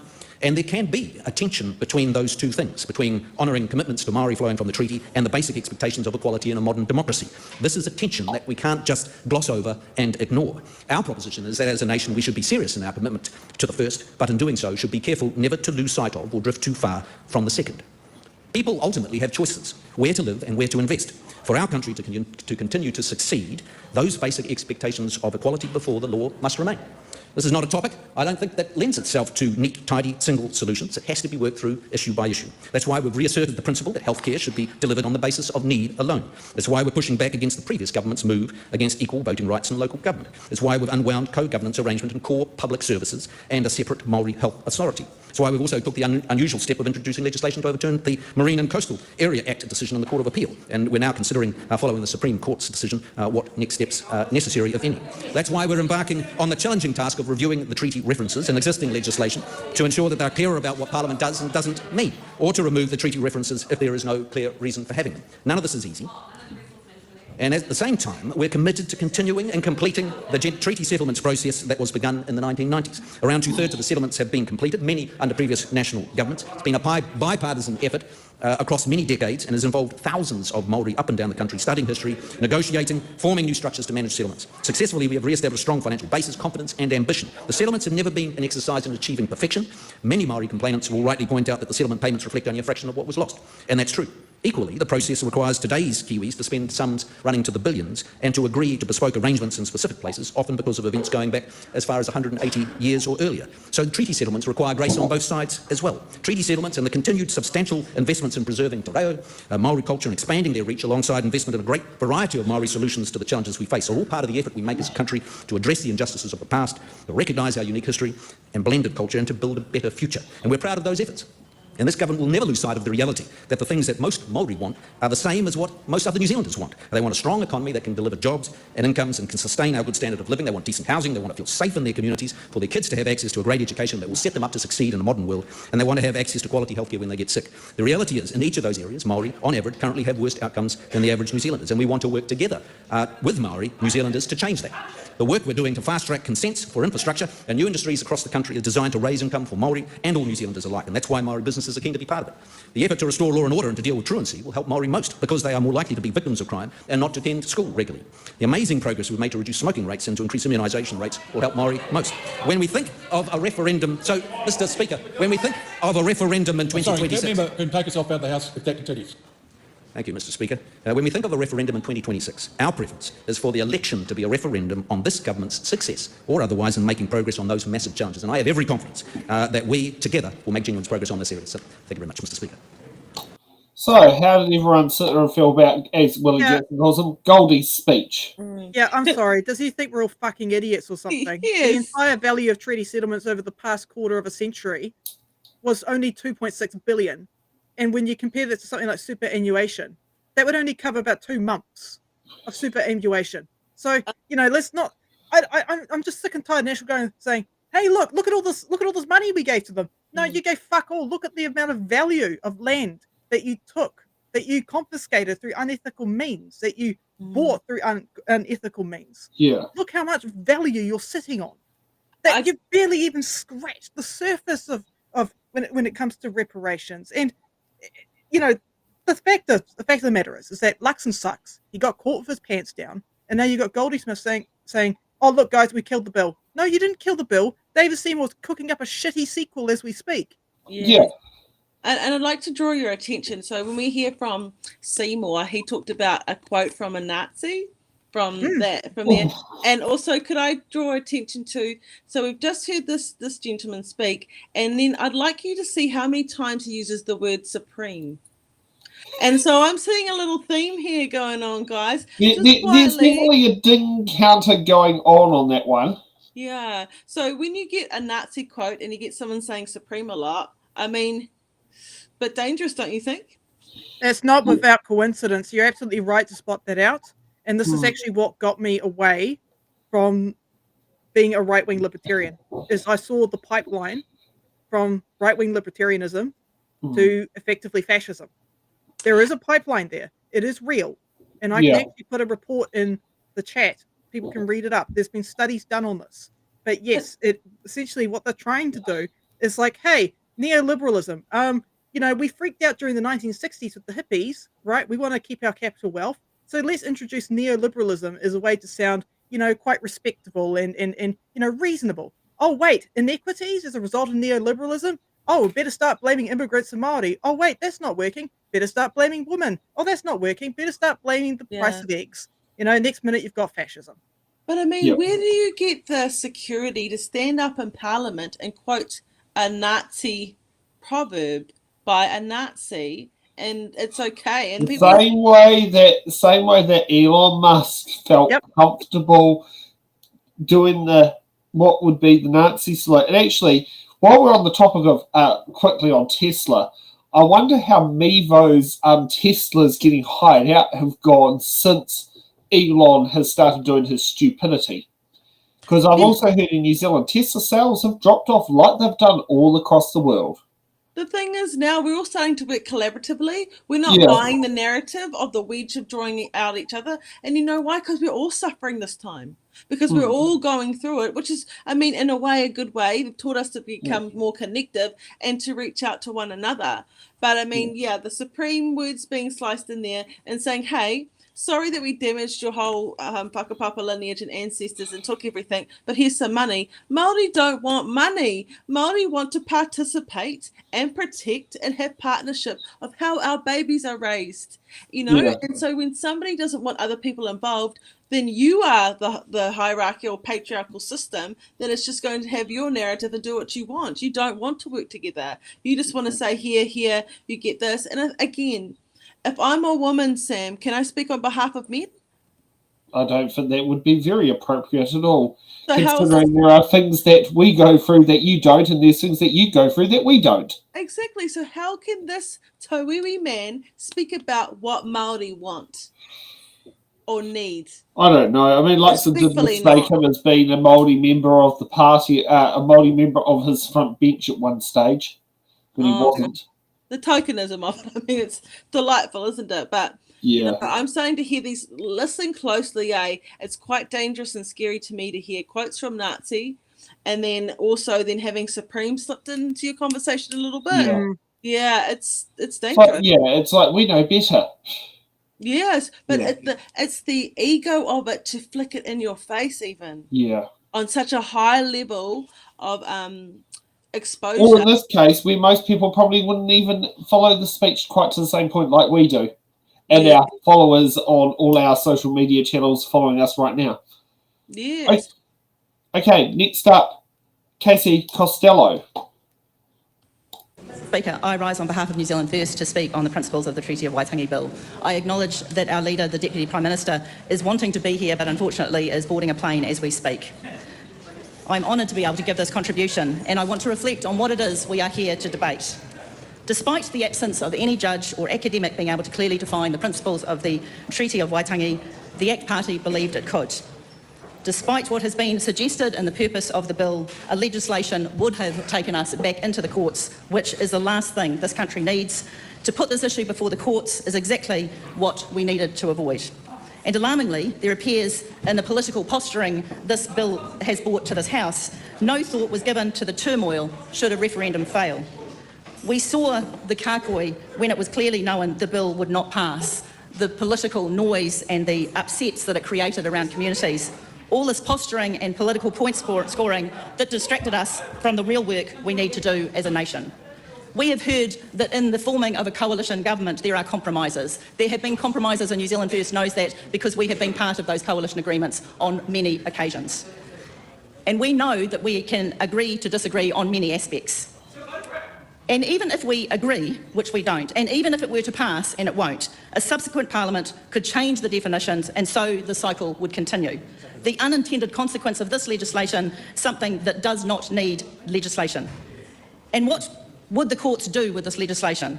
It is plain wrong to take the responsibility of determining the role of Te Tiriti o Waitangi from the highest court in the land to the judiciary, which would have been the outcome of this bill. Even Sir Kenneth Keith, the lawyer's lawyer, pointed out that it is undesirable for constitutional issues to get settled by courts. And if we look back to our history, Sir Raparana Ngata was a strong advocate for protecting the treaty from being ratified by Parliament. And I find it abhorrent that the mention of Sir Raparana Ngata's name is treated with such contempt in this House. All right. Let us do This what is balance of right. the speech will be heard in silence. And there are members down there who have been pushing it pretty hard who won't be staying for the balance of the debate if they keep on interfering. Thank you, Mr. Speaker. Let us do what is right for us as a nation. When I last spoke on this bill at its first reading, I talked of the dignity of this House. I talked of the obligation we all have in this House to ensure that this esteemed debating chamber is not censored. There is nothing to fear from challenging ideas and presenting different positions. This House, Mr. Speaker, is strong enough to withstand fractious debate as long as we protect the duty we have to honour the rules that guide us and respect the decisions that are made. New Zealand First may not support this bill being brought to this House, but we support our democracy and know we can challenge the status quo and debate something contentious. That is the democracy we must protect. The principles of the Tiriti o Waitangi Bill is one such contentious debate. It seeks to legislatively define the principles. The premise being that this bill will fill a silence on who we are as a nation, it would deliver unity and resolve the debate in perpetuity. As I've said, perhaps that is not what we would achieve. Mr. Speaker, New Zealand First has the longest uninterrupted position on the place the Treaty of Waitangi has in our collective identity as a nation.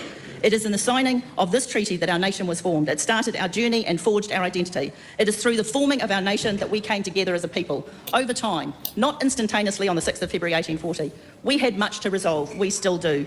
Our iwi at the time did not consider themselves unified as one people, and in ceding sovereignty, no impact was immediately felt. In fact, very little change, as our history will attest, immediately after the treaty was signed. But we did change. This Parliament was established, laws were passed, and our great country flourished. One nation, one flag, one people, that is who we are. New Zealand First has been challenged. I have been challenged as to why this bill is not supported. Our message is simple. The foundation of our country was the treaty that brought us together, not principles that were loosely fashioned in an effort to expedite settlement processes and divisive interactions between Māori and the Crown. Defining principles is not a debate that takes us forward or brings us together. To take us forward, we need to understand in legislation, in each legislation, what is the obligation we owe to each other as citizens to give effect to the intentions of each law. In particular, how democratic governments respond to issues raised by Māori, not the courts or tribunals, but by Māori to their elected representatives. What will deliver the outcomes needed to benefit our communities? That is what New Zealand First has committed to delivering. Not entrenching a reinvention of the treaty and what it means to New Zealand, but providing a clear path forward to a better nation. We will deliver a pathway that to economic prosperity for iwi, to allow them to be unshackled from a narrative of grievance. Mr. Speaker, I have spent years defending our rights as New Zealanders to be treated respectfully and equally before the law. Whatever journey brought us to this nation, we are owed the same rights, and this House has a duty to ensure that is what our laws provide. We do not need new legislation in this space. We need to clarify, simplify and verify our existing laws. To do this, we need to recognise and respect an honest account of our history.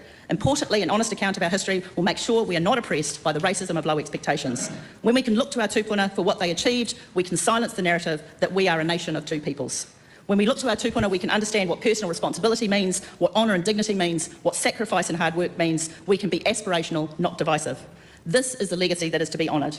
I have spoken at the first reading of this bill about New Zealand First Leader and Deputy Prime Minister, the Right Honourable Winston Peters' reverence in speaking about our great Māori leaders who forged the path for a better New Zealand. Sir Raparananata, Sir Peter Buck, Sir Maui Pomare, Sir James Carroll, all shared the position that there were no principles to the treaty, and this remains New Zealand First's position. It is under the shared knowledge and understanding of our history that New Zealand First has remained committed to the purpose of the treaty. As Dame Whina Cooper said, we signed the treaty to become one people. We cannot allow the treaty to be weaponised, and we cannot allow it to take a place that will forever position us as New Zealanders in conflict with each other. As a result, that is the very antithesis of what was intended by the bill. This Parliament must hold fast to our democracy and retain supremacy over the direction we take as our country. New Zealand First knows this means clarifying our existing legislation. New legislation that entrenches a definition of the principles is not the solution for our country. It is not an end position. It would be a launching platform for those who gain political relevance by driving a narrative of victimhood in the absence of doing the hard work to improve outcomes. New Zealand First is the party of practical action. We know what New Zealanders are calling for, and it is not more noise, but a pathway to first world wages, top-class education, a warm, dry home and access to healthcare when they need it.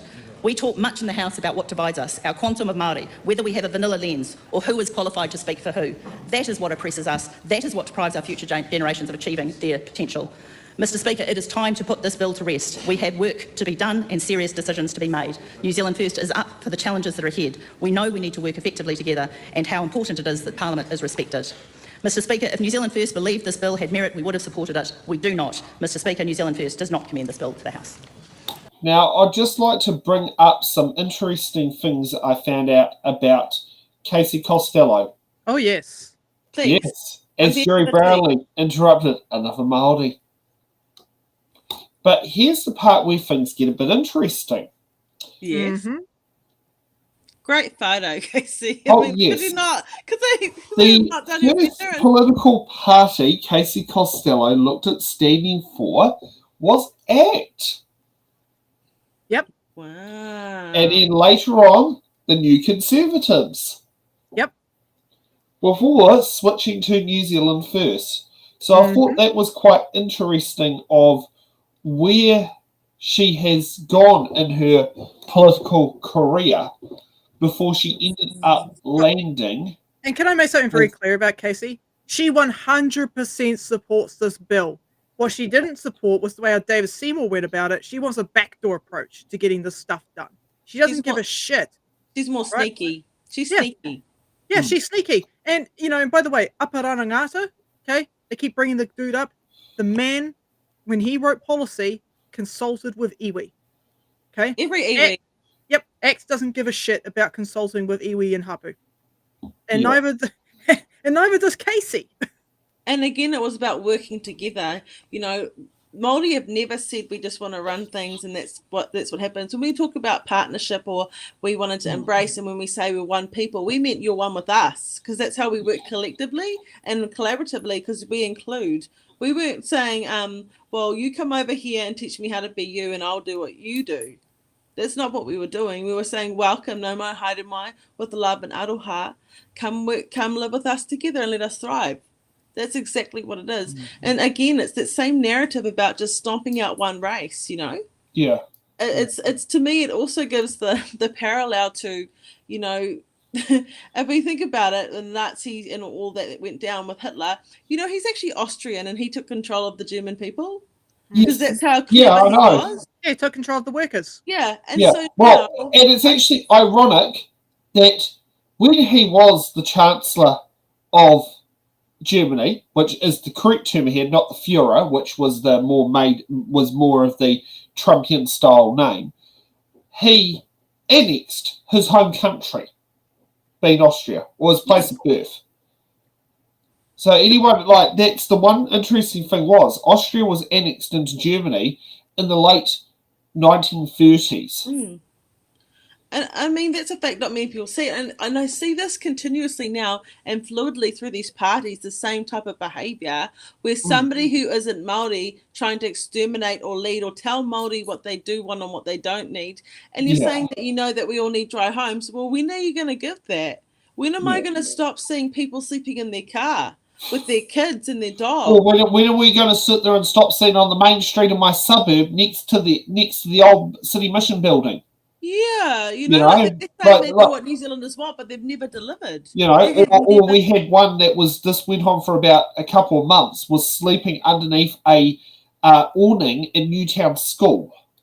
Well, we're putting in anti-homeless benches and things like that in the city. How awful do you have to be to build those sort of things? But you're saying you want to put us in dry homes, but you're doing that. And then if you look at the Kāinga Ora link that I had on my social medias, I've already found 4 houses around me that are empty and have been empty for years. Okay, and so are they privately owned, or are they owned by Kāinga Ora? They're by Kāinga Ora, but some have started to go up for sale. So why are we? So do we not have enough housing?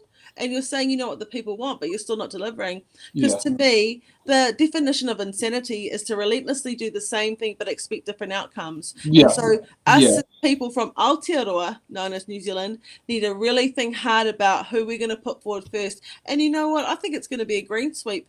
Why don't we try someone new? Because with Marama, she speaks from the heart. It's glorious. These other people are reading papers that have been written down. They don't even look up at us. They don't have connection to us. They're just reading whatever someone's written on a record. Maybe there are times when auto cue would actually be quite handy for politicians, so they look like it's coming from the heart when it's not. Yeah, but you can clearly tell the disconnect.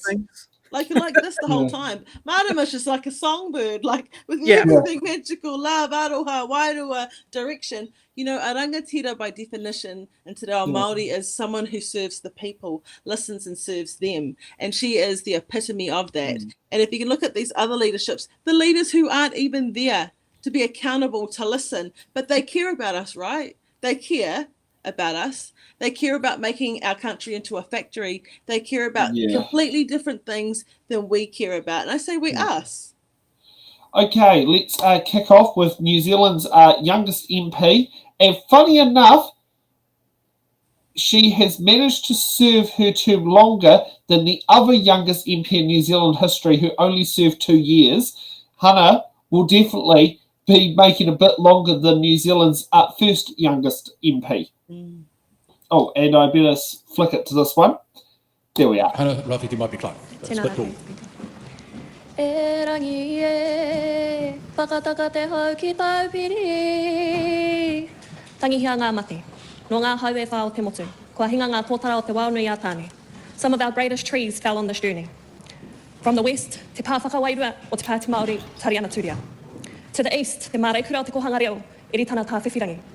Ki te morehu whakamutunga o te rua te kaumāwaru, Sir Bomb Gillies. And recently, the fearless fighter from the far north, Hinewhari Harawira. Hoki mai ki te ika nui, te whareariki ki Ngitu Heitia, who left a message of unity to the four winds. Hei taku ariki nui, koine ngā waihono I te pō, e noho nei I runga I te torona, rire hau, hai mai. This speech has been the most daunting speech I've ever had to write, and I've said, oh no, what am I going to say now? How are we supposed to voice the 270,000 written submissions, the 13,600 oral submissions, the 300,000 signatures in the petition, the biggest hikoi with 100,000 footsteps marching to Parliament?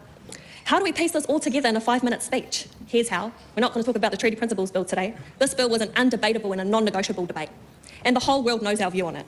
The real issue is not this bill, nor is it doing a haka or practising our Indigenous customs in Parliament. The real problem is that this institution, this House, has only ever recognised one partner, one culture, one language from one treaty. When will the rules of this House acknowledge the laws of this land, tikanga, and te tiriti o Waitangi? That is the real question of privilege here.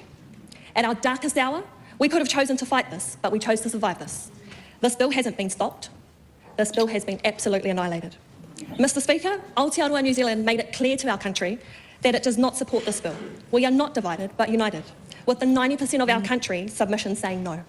Why would we even entertain the 8% divisive rhetoric that this bill tries to achieve and waste $6 million worth of taxpayers' money when that could have been given and spent to proper food for our tamariki? Mr. Speaker, it was the voices from Times Square, New York to Kaikohe, the streets of Oxford to Ngaruawahia, the Waitangi tribunals, the art on Kakahu, the anonymous person who sponsored thousands of te tiriti books, the hundreds of submissions from Whatawhata to Whangarei, the call of unity with hui motu across the country. We could write hundreds of books on the oral submissions and their gems spoken from people like Pāti Motu Karitu, Dr. Carlo Miller, Maia Te Hire Mō, the rangatahi from Te Aupōuri, who carried the banner all the way from Te Rerenga Wairua to the forecourt. This ignited an emotion that echoed with all walks of life, all races, all ages and all genders across the world. Just remember, it was their voices, their powerful voices that engaged to drown out this bill. So where to next? These past 2 years have been completely about survival. This next chapter needs to be about steps to thriving. And our roadmap to our next destination has never been so clear. For us to thrive, our job over the next few months will be to create bills, policies and legislation to remove significant barriers that disallow Māori from accessing their basic rights, not privileges. Aotearoa Hou isn't a fantasy. It's a place where unity and the roadmap has no roadworks on it, and it stops us and doesn't stop us from accessing our basic rights, like proper healthcare without a 2-week wait. It's not having to decide between learning our language or student debt. It's being able to come home to build without having to wait 3 years for the Māori Land Court. It's Māori owning the first ever supermarket to breaking down the supermarket duopoly. It's being able to swim in your tupuna awa, not chemical quarries. It's 14 Māori seats in Parliament. It's not a 5-year waiting list to enrol your tamariki in kohanga. It's a place of 4,507 Māori tamariki coming out of state kia. It's maunga kahuranaki back for its uri. This is tino rangatiratanga, control over our daily decisions we make. Brick by brick, we will move from surviving to thriving. Kamate, kamate, kaora, kaora. Kamate te pire, kaora te iwi Māori. We had 2 choices, to live or to die. We chose to live. Kaora tonu tātou, ake, ake, ake.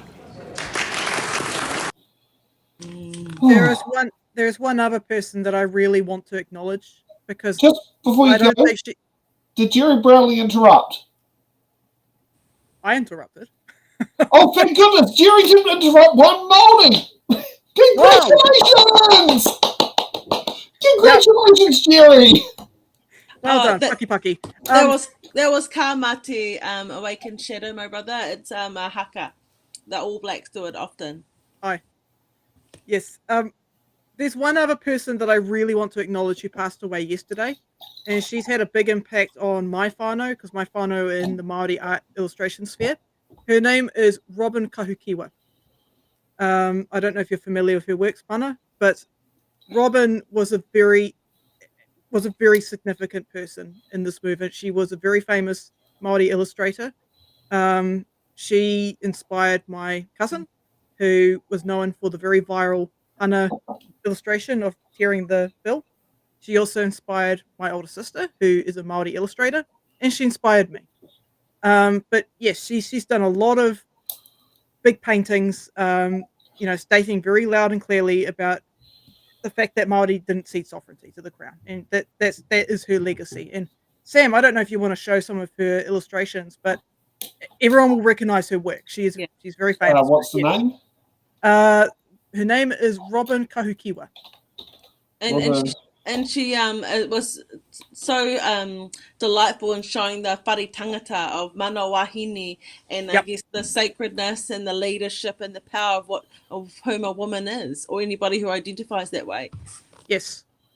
And yes, I know exactly who you're talking about now. Yep. She passed away yesterday. But she was doing art up until the very end. So these are some of the images of work that she has done. Yep. And this is just from a basic Google search. So, yeah. She's another totara that has recently fallen. So I just wanted to acknowledge her mahi in this process as well. Kia ora, Laura. Yeah, I acknowledge that too. Thank you for sharing that with us. Yeah. I mean, time and time again, you're having the same narrative of how people don't want anything to do with Māori, but consistently you'll see that the connection with our Māori Parliament leaders, like Marama, like Hana, we talk about our ancestors and our family because we're proud. And like you tonight, Laura, I don't see anybody else speaking about their ancestry, their leaders and their family, or any connection to who they are. And I think this is the problem. I think there's some people here in this country who have lost their connection through colonisation, and that's tauiwi too. Not everybody knows, and we talked about this last time, Laura, about where they whakapapa to and where that is. Yeah. So much disconnect for identity that people can't understand that when you've achieved that or retrieved that through your workings and mine too. And I think there was another wahine in here saying she doesn't know much about her culture yet, so she can't really speak on stuff. Well, yes, you can. Yes, you can, because that's your whakapapa. It's that whole connection. They're going to walk with you. They're standing on your shoulders. Yes. They're worth knowing. But everybody has beautiful ancestry. Taui, we also have these like Vikings and all the sort of lineage of whakapapa for that too. But I think if we just went through this together with our identity and loved each other enough to guide each other through, to find ourselves together, that would be an incredible time in history to do that together. That would be something worth celebrating. That would solve one of the biggest conundrums in this whole world, and Aotearoa has the opportunity to be the first to do that, like we have been for many other firsts, like women voting. We have this brilliant opportunity right now to change the world, to be a mark in history, which takes all of us to do that together, though, not just Māori or Taui, us in the waka and navigation for that. Yeah. Okay, next up we have Tamafa Paul. Mr. Speaker, Te iwi Māori, tangata tiriti, that'll teach him. Mr. Speaker, this Treaty Principles Bill has been an emotional rollercoaster. I know that for many of the people who made their voices heard, they didn't have the time or the money or the energy to give, and yet they showed up in droves.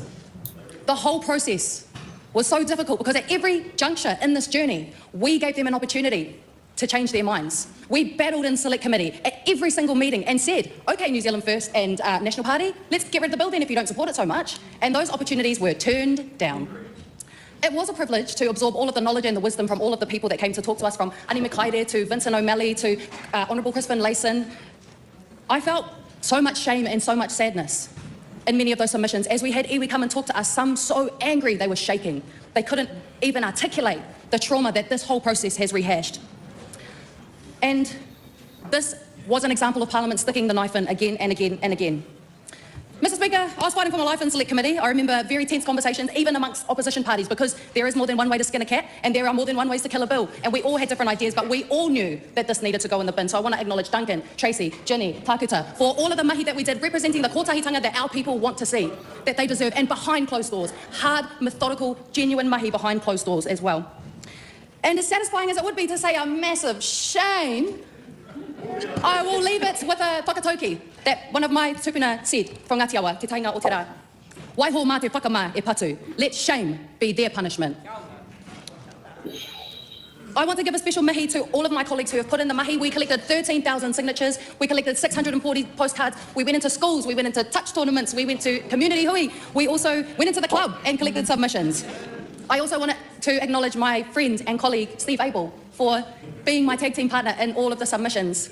Steve represents a generation of people who were not lucky enough to be taught about te tiriti in schools, but whose earnest dedication to learning and to fighting besides iwi to stop the ransacking of our coastlines, our forests and our whenua is what made him realise that our interests, tangata tiriti and te iwi Māori, are not different, they are the same. And so to every tangata tiriti who made their voices heard and said that that little man does not represent your views, kia ora to you. I would like to acknowledge Eru Kapakingi, Rihanna Tingahue and Luke Fitzmaurice-Brown for bringing the kōrero to TikTok, bringing it to the new generations to understand what the conversation meant and that their voices were important. And I want to thank the Zanes, the Bloody Samoans, the Cassies, the Rafatirois, the Shamias for bringing this conversation to the people, making it accessible. E te iwi, the fight is not over despite their crocodile tears. We still have a government that is willing to use our mana as a cheap bargaining tool. Despite what the New Zealand First Member has just told us, they are the ones that want to remove 28 general treaty clauses across legislation. That is disgraceful. They are the ones that want to introduce the fast-track bill that will ride roughshod over important treaty rights for our whenua. Attacks on Indigenous people everywhere are happening right now. This was not unique to Aotearoa. This was part of a coordinated plan to undermine Indigenous people everywhere. But I say to my First Nations brothers and sisters in Australia, as I do to the Palestinians who are having bombs dropped over their heads in Gaza right now, that we stand together. They will not win. Mr. Speaker, they may have deep pockets, but we have the people power and we will not be quiet. And this is a valuable lesson to leave our tiriti alone. Sorry, that shame will always live rent-free in my head. It doesn't have to pay rent ever. I mean, this is the whole thing. It's not the people in power, it's the power in the people. And this is what the Green Party is bringing time and time again. They are out in the communities, they're at rugby games, they're actually in the community. I haven't seen Luxon involved in the community or doing anything hands-on since I haven't day seen one. Luxon in the house. No, I mean, like... Yeah, he's only in there in question time. Well, he's only got his minions in there, you know? Like, he's off flying on planes. He's like, look, I'll get someone to write you a speech and you'll be fine. You know, but even that is not camaraderie. Even that is not supporting your people by ditching out of your responsibility as a leader. A note of here. Half the party's gone. Yeah, the only person sitting on the front bench is Casey Costello. Forever alone. But they're saying they're listening to the people and providing for the people, but they're not listening to the people, are they? Because they're not even there. Yeah. I mean, you know, are they watching on Parliament TV in their offices? No, they're not. They're in some sort of... Or are they watching it on mute? Or not watching it at all? No, they're just dipping out of any kind of accountability at all. And this is who we're trusting? This is who we're trusting. He's probably in the Kuru Lounge sipping on a nice wine or something. And some poor soul to speak on behalf. Now, is that a sign of mana? When your leader will not even stand there and fight or listen or be accountable for submissions that they created? This is who we're giving our whole autonomy and power of this whenua to lead, guide, love, nurture all of us? And they can't even show up. Yeah, I mean, Luxon just casually drove over Māori with a bus. I mean, he might as well at least have the decency to turn up. I mean, this is our leader. This is the people that are in charge of our whenua and people. And they're not, they're vacant. Yeah. And just to say, Jerry didn't interrupt another Māori. Oh, yes. Who was the lucky Māori? Tematha. Yeah. Oh, right. Okay. Yeah. Okay, let's get to the next person who had his title upgraded to Honourable and who has since resigned as chair of the Justice Select Committee, James Meager. James Meager. Thank you, Mr. Speaker. As the now former chair of the Hardworking Justice Committee, I wanted to focus my contribution today on the process that the committee went through in considering this bill. And as I do so, I would like to acknowledge the work of the clerks. Hold again. Some of the conversations going on now needs to stop.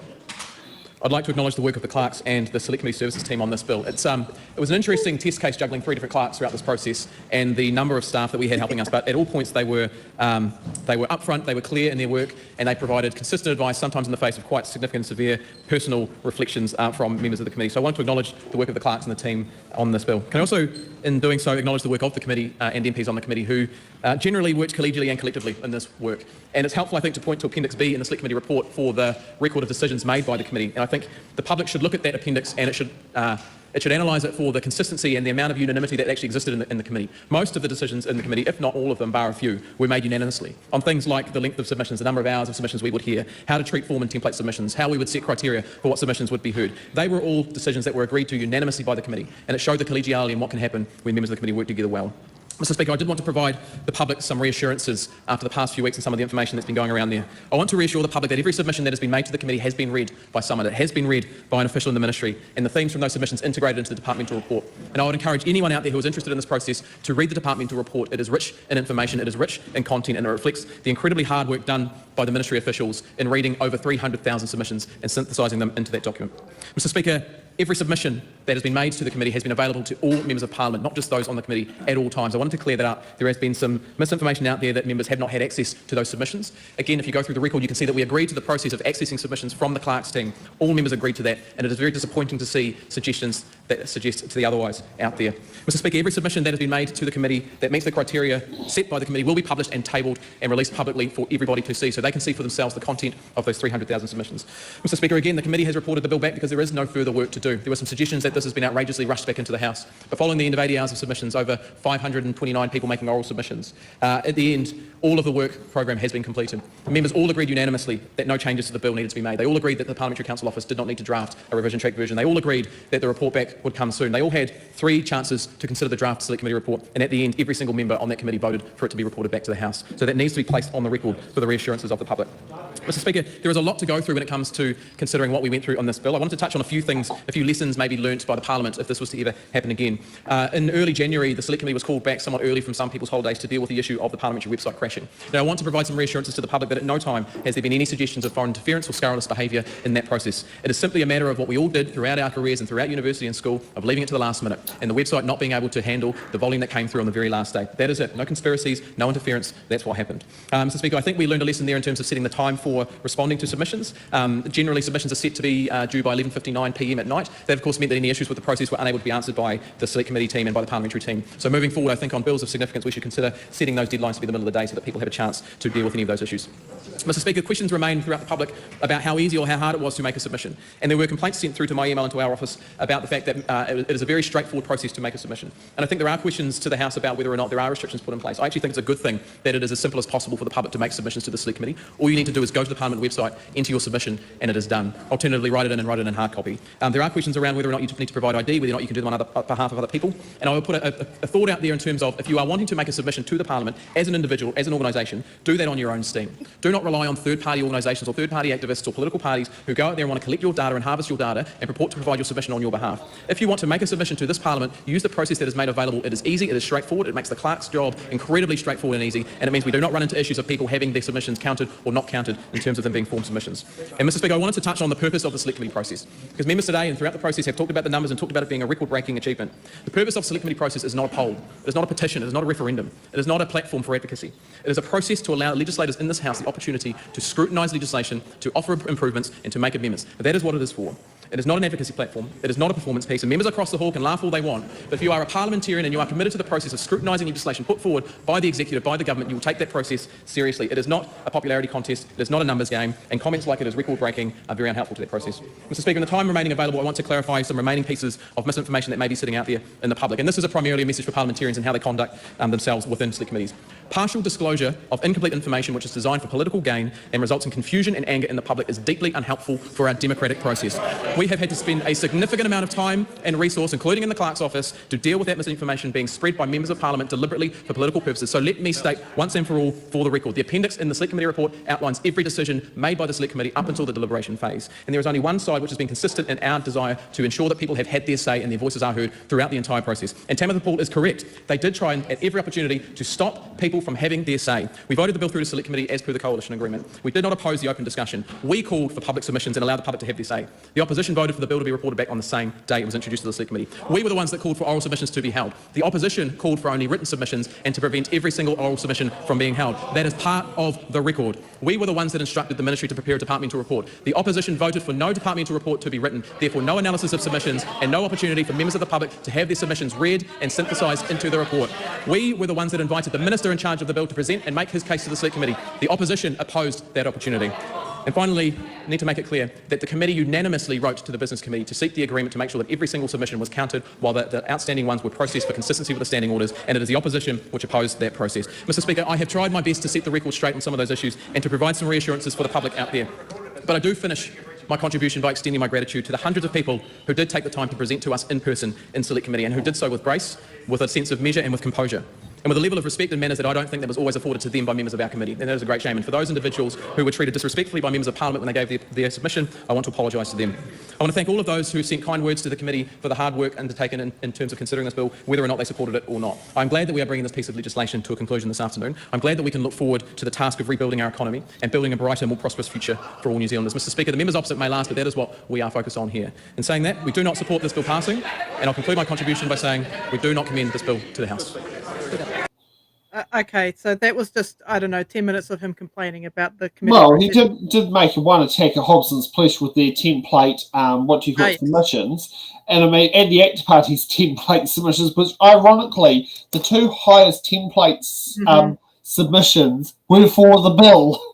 Yeah, so I just want to address the point that James made. It's like, oh, well, the opposition, they didn't want oral submissions, actually. No, I actually went through the final report.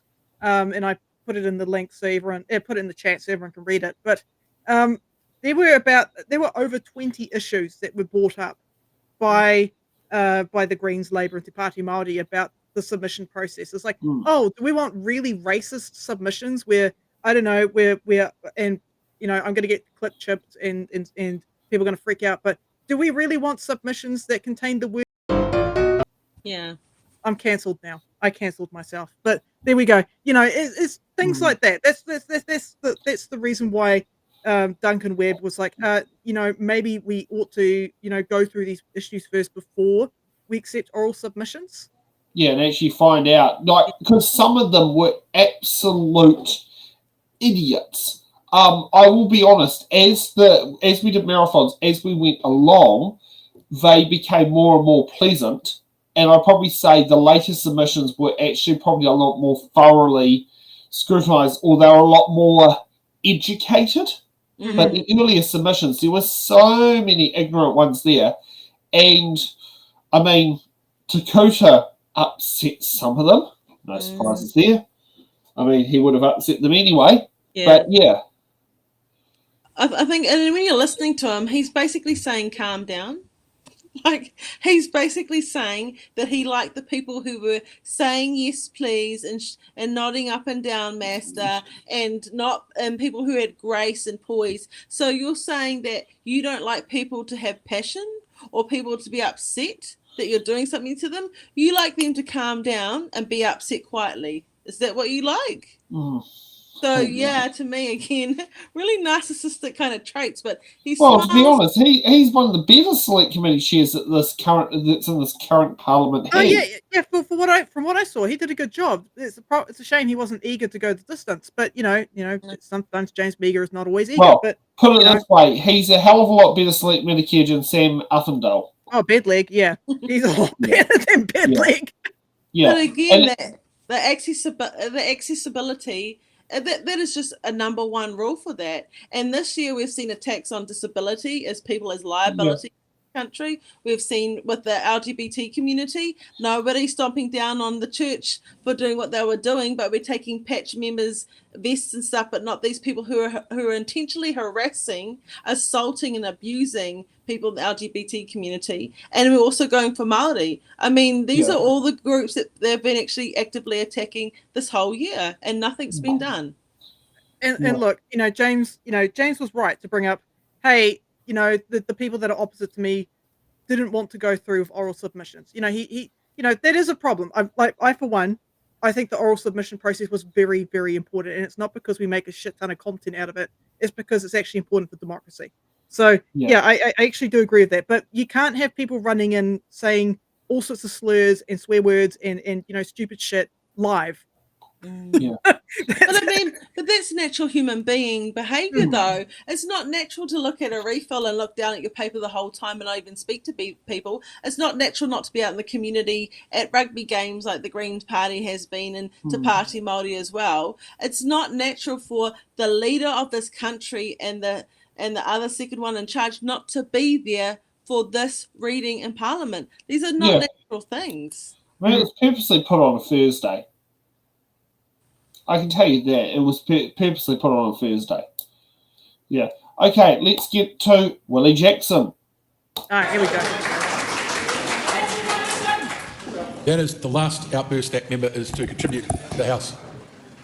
The Honourable Willie Jackson. Mr Speaker, I wanted to acknowledge the Harawira whānau firstly, because this week they lost one of their matriarchs and one of their leaders, Henewhare Harawira, and my marae hosted the tangi for a day and a night. I mention her because she was one of the biggest fighters against this bill, and I mention her also because the Pāti Māori turned up. They were there a little bit earlier than me, and they gave a copy of the bill to put in the hole with Henewhare tomorrow. So, mihi ana kia kōrua mō kōrua mahi a tāhua. But we remember her well in her fight for Māori rights. So we mihi to their whānau today, to Hone Harawira and the whānau, and I'll be burying her tomorrow. I want to also thank today the Justice Committee, particularly our leader over here, Duncan Webb, and Ginny over here did a fabulous job, and also congratulate the chair, although I wasn't too happy with the speech today, but without doubt the next leader of the National Party when and probably first Māori Prime Minister when the coup takes place national over the next few months. Mr Speaker, the Treaty Principles Bill has highlighted the very worst of our democracy and at the same time the very best of our democracy. This race-baiting political stunt has been a right-wing obscenity masquerading as equality. You should be ashamed on that side of the House, Mr Speaker. They should all be ashamed for allowing this hate into Parliament. What is most offensive, Mr Speaker, is the way that the ACT Party and the political right have twisted the narrative to fit in a racist agenda. Mr Speaker, the treaty, as people have said, is not about racial privilege or racial superiority. It is and always has been about legal rights Māori have in their contract with the Crown. Once and for all, Mr Speaker, for David Seymour's benefit and his supporters, treaty rights are not special privileges or even extra rights, as he likes to paint them. They are rights that were in place before the Treaty of Waitangi was signed. The treaty simply reaffirms those rights. The rights acknowledge language, culture, identity and property rights. And it's ironic, isn't it, that the great advocates of property rights, the ACT Party, are so opposed to this. We get it now. Property rights only count if you're Pākehā. But if you're Māori, forget about them. Those Indigenous rights didn't suddenly disappear when Māori signed the treaty or when Mr Seymour dreamed up his Treaty Principles Bill. To therefore twist treaty rights into some claim of apartheid is not only disingenuous, Mr Speaker, it is bad faith. And those two words sum up this whole disgraceful episode. And that is bad faith. ACT never wanted a genuine debate on the treaty, Mr Speaker, because this was never about a real engagement of ideas. This was always, Mr Speaker, about whipping up racist hysteria and calling that a debate. David Seymour attempts, we heard him today, Mr Speaker, he compares his end-of-life referendum with this political stunt and tries to claim that they're similar. No, they are not, Mr Seymour. The end-of-life referendum was a conscience issue, whereas rewriting the treaty and forcing it upon the Indigenous people using the tyranny of the majority is an outright assault on our history and our rights. You cannot compare the end-of-life referendum with an attempt to erase Māori legal rights. On a philosophical level, the end of life is an individual right. Rewriting the treaty is not an individual right. It is a property right that has enormous impacts that go well beyond the individual. Finally, on referendums, Mr Seymour, they're not always the solution that you make out they are. Sometimes, believe it or not, the majority get it wrong. Your government is an example of that. Let's look at referendums. Let's ask the Aboriginal people of Australia what they think of referendums. When they were sadly defeated in their vote to recognise their Indigenous rights last year. Or maybe the rainbow community. Do we really think that homosexual law reform would have been passed in the 1980s? Give it a break. No chance. Or perhaps when my auntie Te Emera Jackson, the nanny of the young hunter over here, when she presented the Māori language petition over 50 years ago, talking about rights for te reo Māori, talking about te reo being an official language.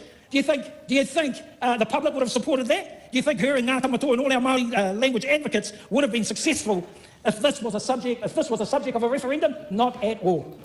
Not a chance, Mr Speaker, not a chance. And here's the question, here's the real question for all the brilliant lot in ACT. Rather than test the legitimacy of the treaty by a simple referendum, why not respect the decades of treaty jurisprudence that's been developed by both Māori and the Crown, and more particularly, the leading legal minds of this country? But no, I'm always right. Seymour refuses to do this.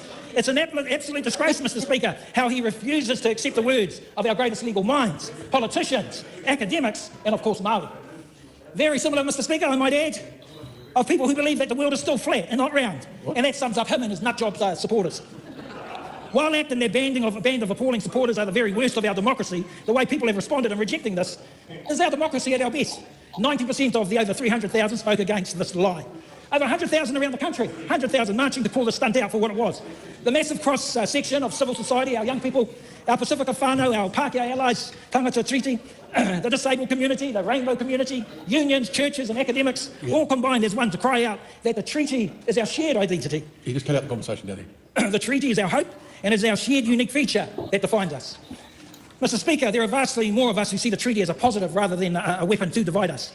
ACT's hate has been defeated here today. Let us not forget all this divisiveness, all this naked racism, all this spite and malice has been whipped up by them and a redneck agenda. Sadly, Mr. Speaker, in our view, that was allowed because the Prime Minister, Christopher Luxon, did not stand up against David Seymour.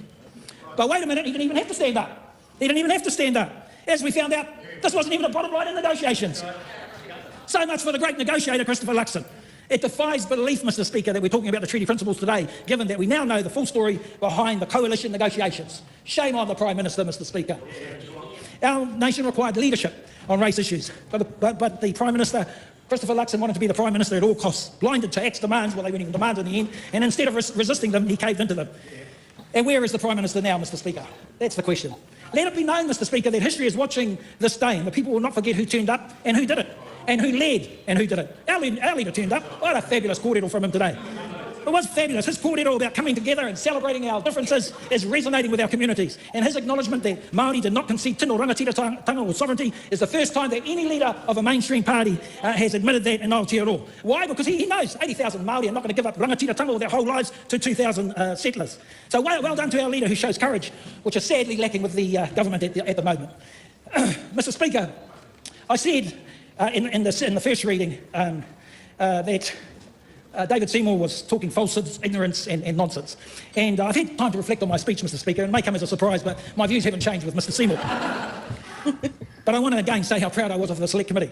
I want to honour that committee today, Mr. Speaker. So my final words in terms of my kōrero today, I have to say to David Seymour and say to you straight, he's left the building. He's over there. Well, I'll say to you wherever you are. Oh, there you are, David Seymour. You're a disgrace to this House, and when it comes to the Treaty of Waitangi, you will and always be a liar. Kia ora, Mr. Speaker. Oh, fuck. I love Matua, Willie. Now I know where Hana Rafiri Clark gets it from. And he's actually, I'll come clean, he's actually a whanaunga of mine as well. So I'm always like, yeah, go Willie. Yeah. I think, again, you can tell that he's passionate from his heart. He's speaking from his manawa or nako. He's cooking from his heart. Yeah. And so, like, he's going to do the haka soon. But, yeah. I mean, Sorry. He's talking to people, again, straight from the heart, passionately, not looking down on a piece of paper. That's aroha. That's love for all of us that's happening. Now, let's just see will he get voted out.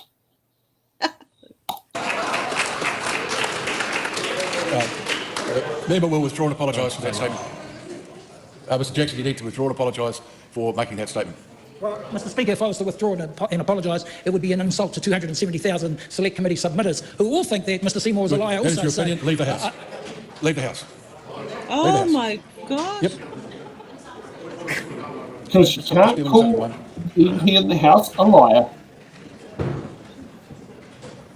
Yeah, So but you he can't said liar, say that. like it's in a stringed instrument. Liar, strings on fire. Have you never heard of this? No? Point of order, Rawiri Waitangi. Point of order, Mr. Speaker. I don't think he was talking about his character. Actually, David Seymour was lying on the ground over there.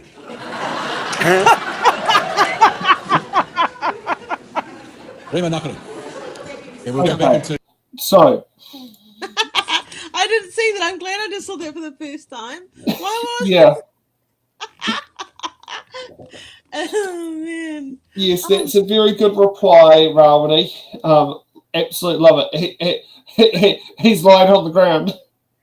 Oh my god, Willie and Rawiri would make a fantastic comedic duo. I think so. I think that they would. Yep. It's like the laughing Samoans. We can have the grumpy politicians. I mean, the whole point is that these people we voted in. So we have to be honest. People voted these people in, and so I guess the measurement here is: do people really understand the gravity of whom they've voted in, and do they see what's happening and the insanity of it? And then, what do you think we might do next election? If you vote in a bunch of clowns, you get a circus. Well, and this show exposes the clowns. You know, it just doesn't make any sense to me. And just the supreme language, and then quoting Nazis, you know, and then trying to get rid of a principal bill that is about love and respect. It's about love and respect and collaboration together and working together. It's only one side who doesn't want to, and therefore don't forget the time Seymour quoted Napoleon as well. It's like, holy shit, why would you quote a dictator? Why? Because that's how egotistical and outrageous that they are. Like, this is not far from the Trump kind of behavior. I just want to warn everybody here that this kind of language is very close to the kind of way that Trump evolved in. You know? Now, let's get on to Rima Narkle, who is New Zealand's shortest time, is the MP who has held citizenship the shortest period of time before getting elected to the House. Wow. Listening to speeches in silence. Thank you, Mr. Speaker.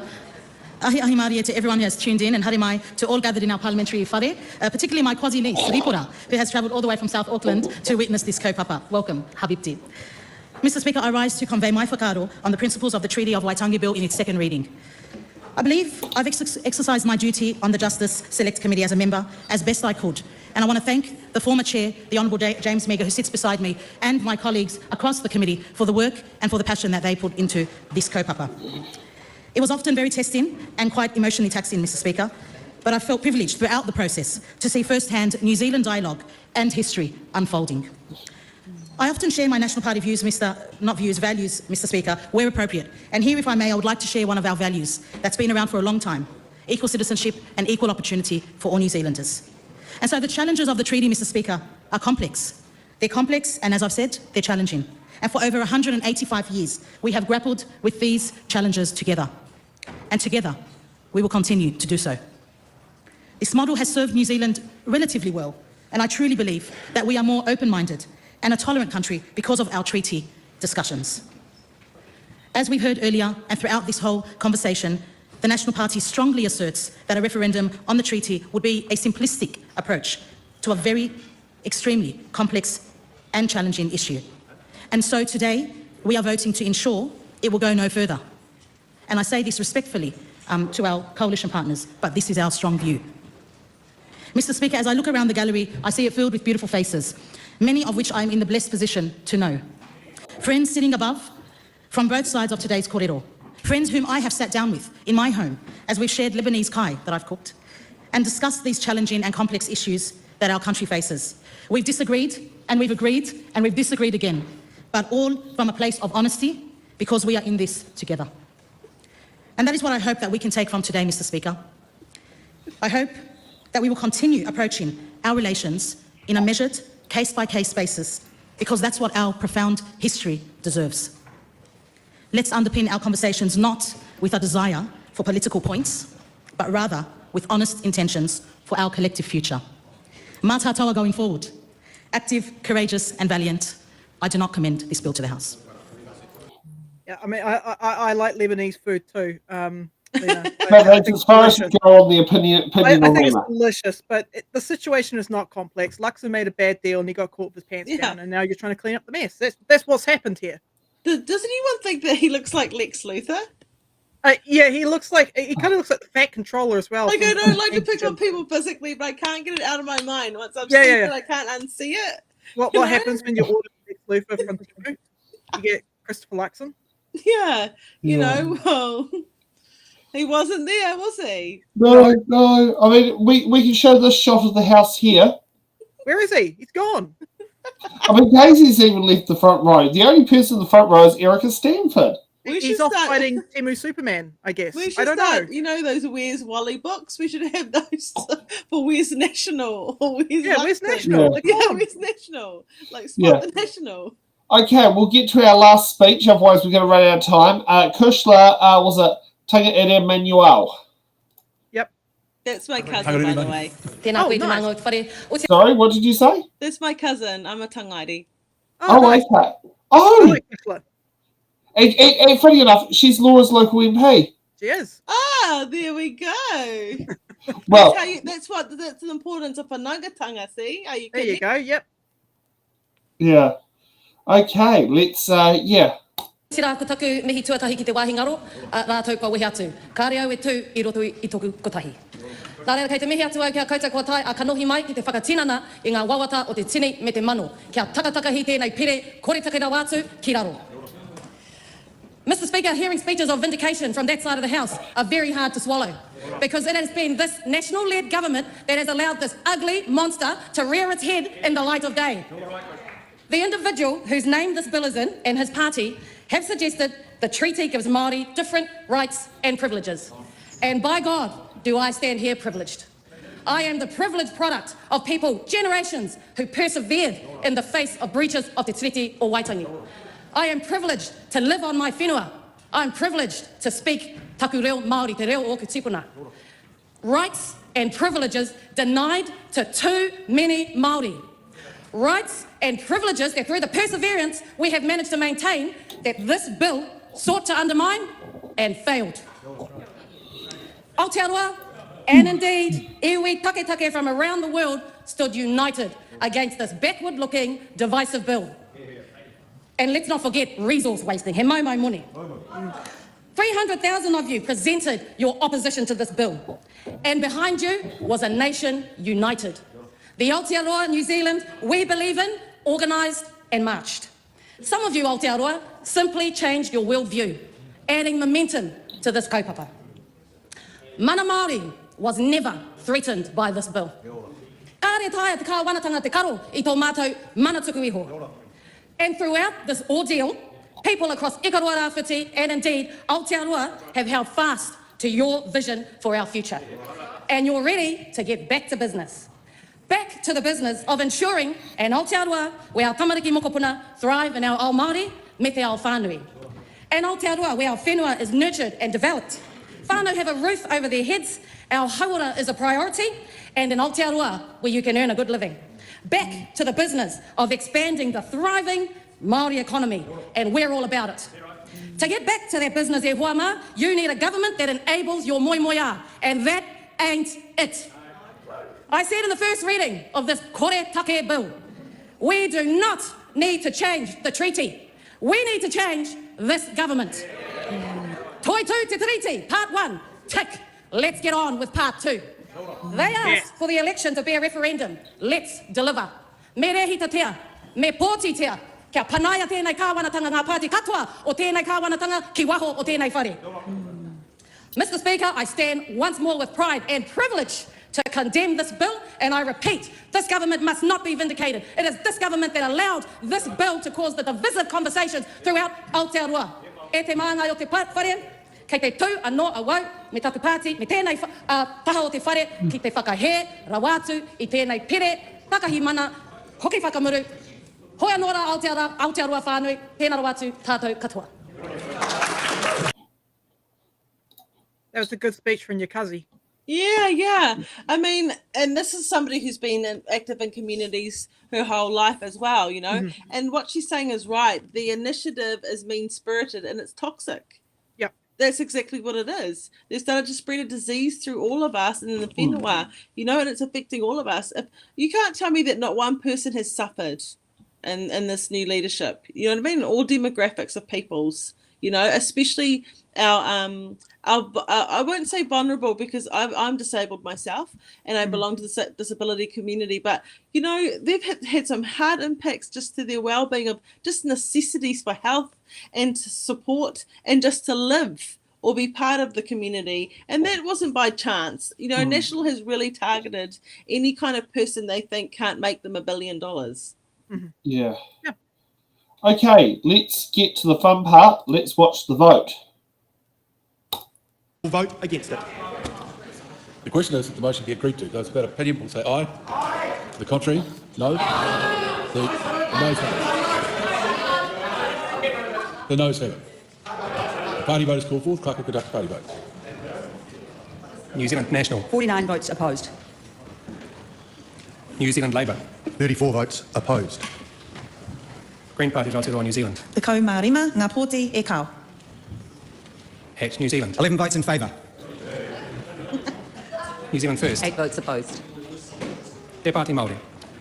He ona ngā pōti e whakahe. Yeah, whakahe all the way. All day. All of the day. Yeah.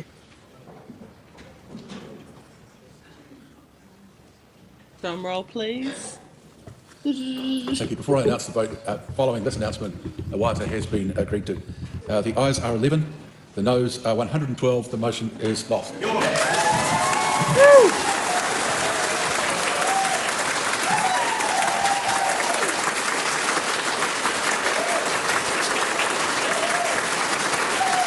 Oh, Stevenson was run away. That's enough. Enough. If there's to be a water, now is the time. Taku, okay. Is there a water?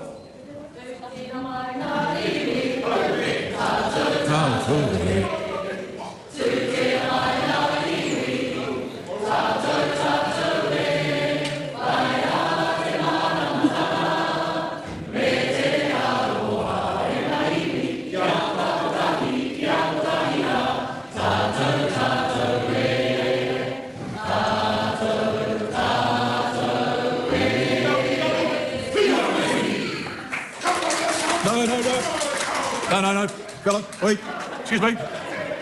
Good boy, on your way. Someone come and help him out. Oh.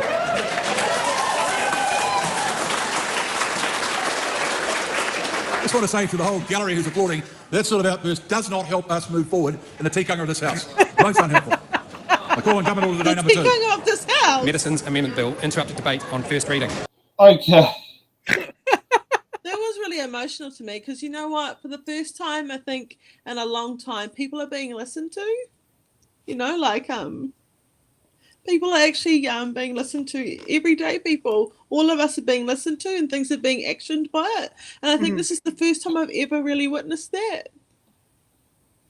Yeah. I'm just relieved that we have smart people in this country. Yeah. Even if they can't get elected, they at least can sit down there and have their submissions. Mm-hmm. Yeah, and that we've actually come together and people are listening. I haven't seen that before in a very, very long time. And yeah, for me, it's emotional because it gives me hope. It gives me hope that the next election we will have a different government in there and we will see people being healed, loved and nurtured instead of used as a factory person who can make people money or you can throw money around to do something because we all need to heal together. You know, that pathway. Lots of us have babies with each other. Lots of our ancestors have fallen in love for years, thousands of years, and they've created us. You know, that fusion and that bond of aroha. So why can't we have that as a government together too? I don't know. Money really is money really is a block. It is well, I mean, I was going to say something a bit rude, but I won't. Yes, money gets in the way. It does. You know, at the end of the day, we're having babies together, so we truly do love each other. It's actually just a wedge between the New Zealand governments to try and play us off that way. And you know, that's so detrimental to our children. It's such turmoil to carry and to witness and feel. Yeah. Okay, let's get for that fun part for the end of the show. The bills that are coming up for submissions. Damn, this isn't fun. The Term of Parliament Enabling 4-Year Terms Legislation Amendment Bill. You've got to get that in. Just to let you know, I'm in the process of writing. It's in the ballots one. The Referendum Frameworks Bill, also due in at the same time. And the Land Transport Management Time of Use Charging Bill. So those are the bills that are coming up and doing that. And just because we can, let's have a reminder of what you can get this Friday. Yes, please. Get to go.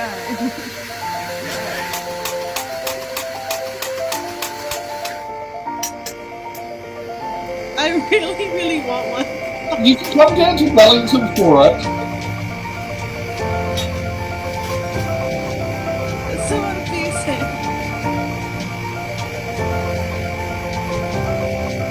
That's where I eat the egg first. I wouldn't even wait for it to melt. I wouldn't. Too impatient. Yeah.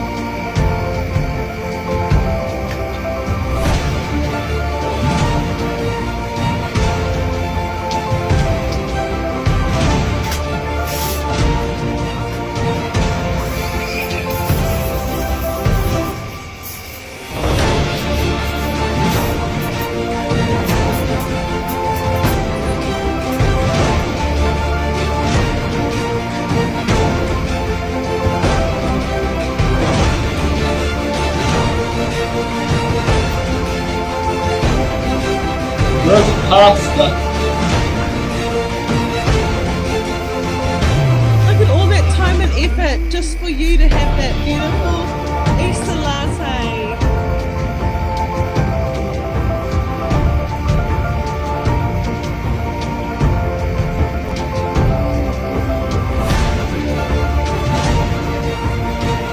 Because I buy the right eggs, not with a big they actually go into the cup. Because he's perfected it.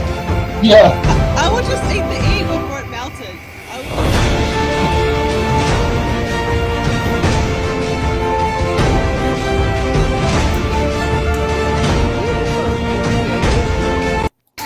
So yes, for those who would like Easter egg lattes, Damn it, Sam, I'm hungry again. Yeah, it's cruelty to people, Sam, but if you don't live in... hey, I need to pay the bills somehow. I'm one of the few people in the country who buy 150 Easter eggs. I've got to try and sell them at some point. Yes, and before everyone runs off and grabs Sam's lattes, please like and subscribe and hit a bell. I think the bell is smashed in YouTube. Yes, we are 59 subscribers short from hitting 500, so we can get the YouTube partnership. And also feel free to join our Patreon page as well to sit there and do it. You know, that does help fund the bills. And can I just say thank you to all my family, because I don't believe in like these ridiculous things like influencers and stuff. You are made from your community and the people. So all my family from our community on TikTok, thanks for coming in and even coming in the comments. Yes, thank you. It's so good to see you guys. Thank you so much. I really, really appreciate you so much from my heart. Yep. Okay, and also if you want to stay for post-shows chat, please stay after Frankie. So when I hit the closing credits, you can stay and we talk afterwards. Okay. Yep. So thanks for watching. We'll be back here. Just for I haven't told Laura this, so you're about to find out. We probably won't be doing marathon episodes in the month of April because the Parliament's going to be 3 weeks worth of recess. So we are going to be trying to look at bills next Sunday, where we'll cover some of the members' bills on Members' Day for the Wednesday just been. Nice. I thought you were saying, we're going to do a marathon every day for the week of April. And I was like, oh, no. No. Yeah, no. Some of us actually need to earn an income. Yeah.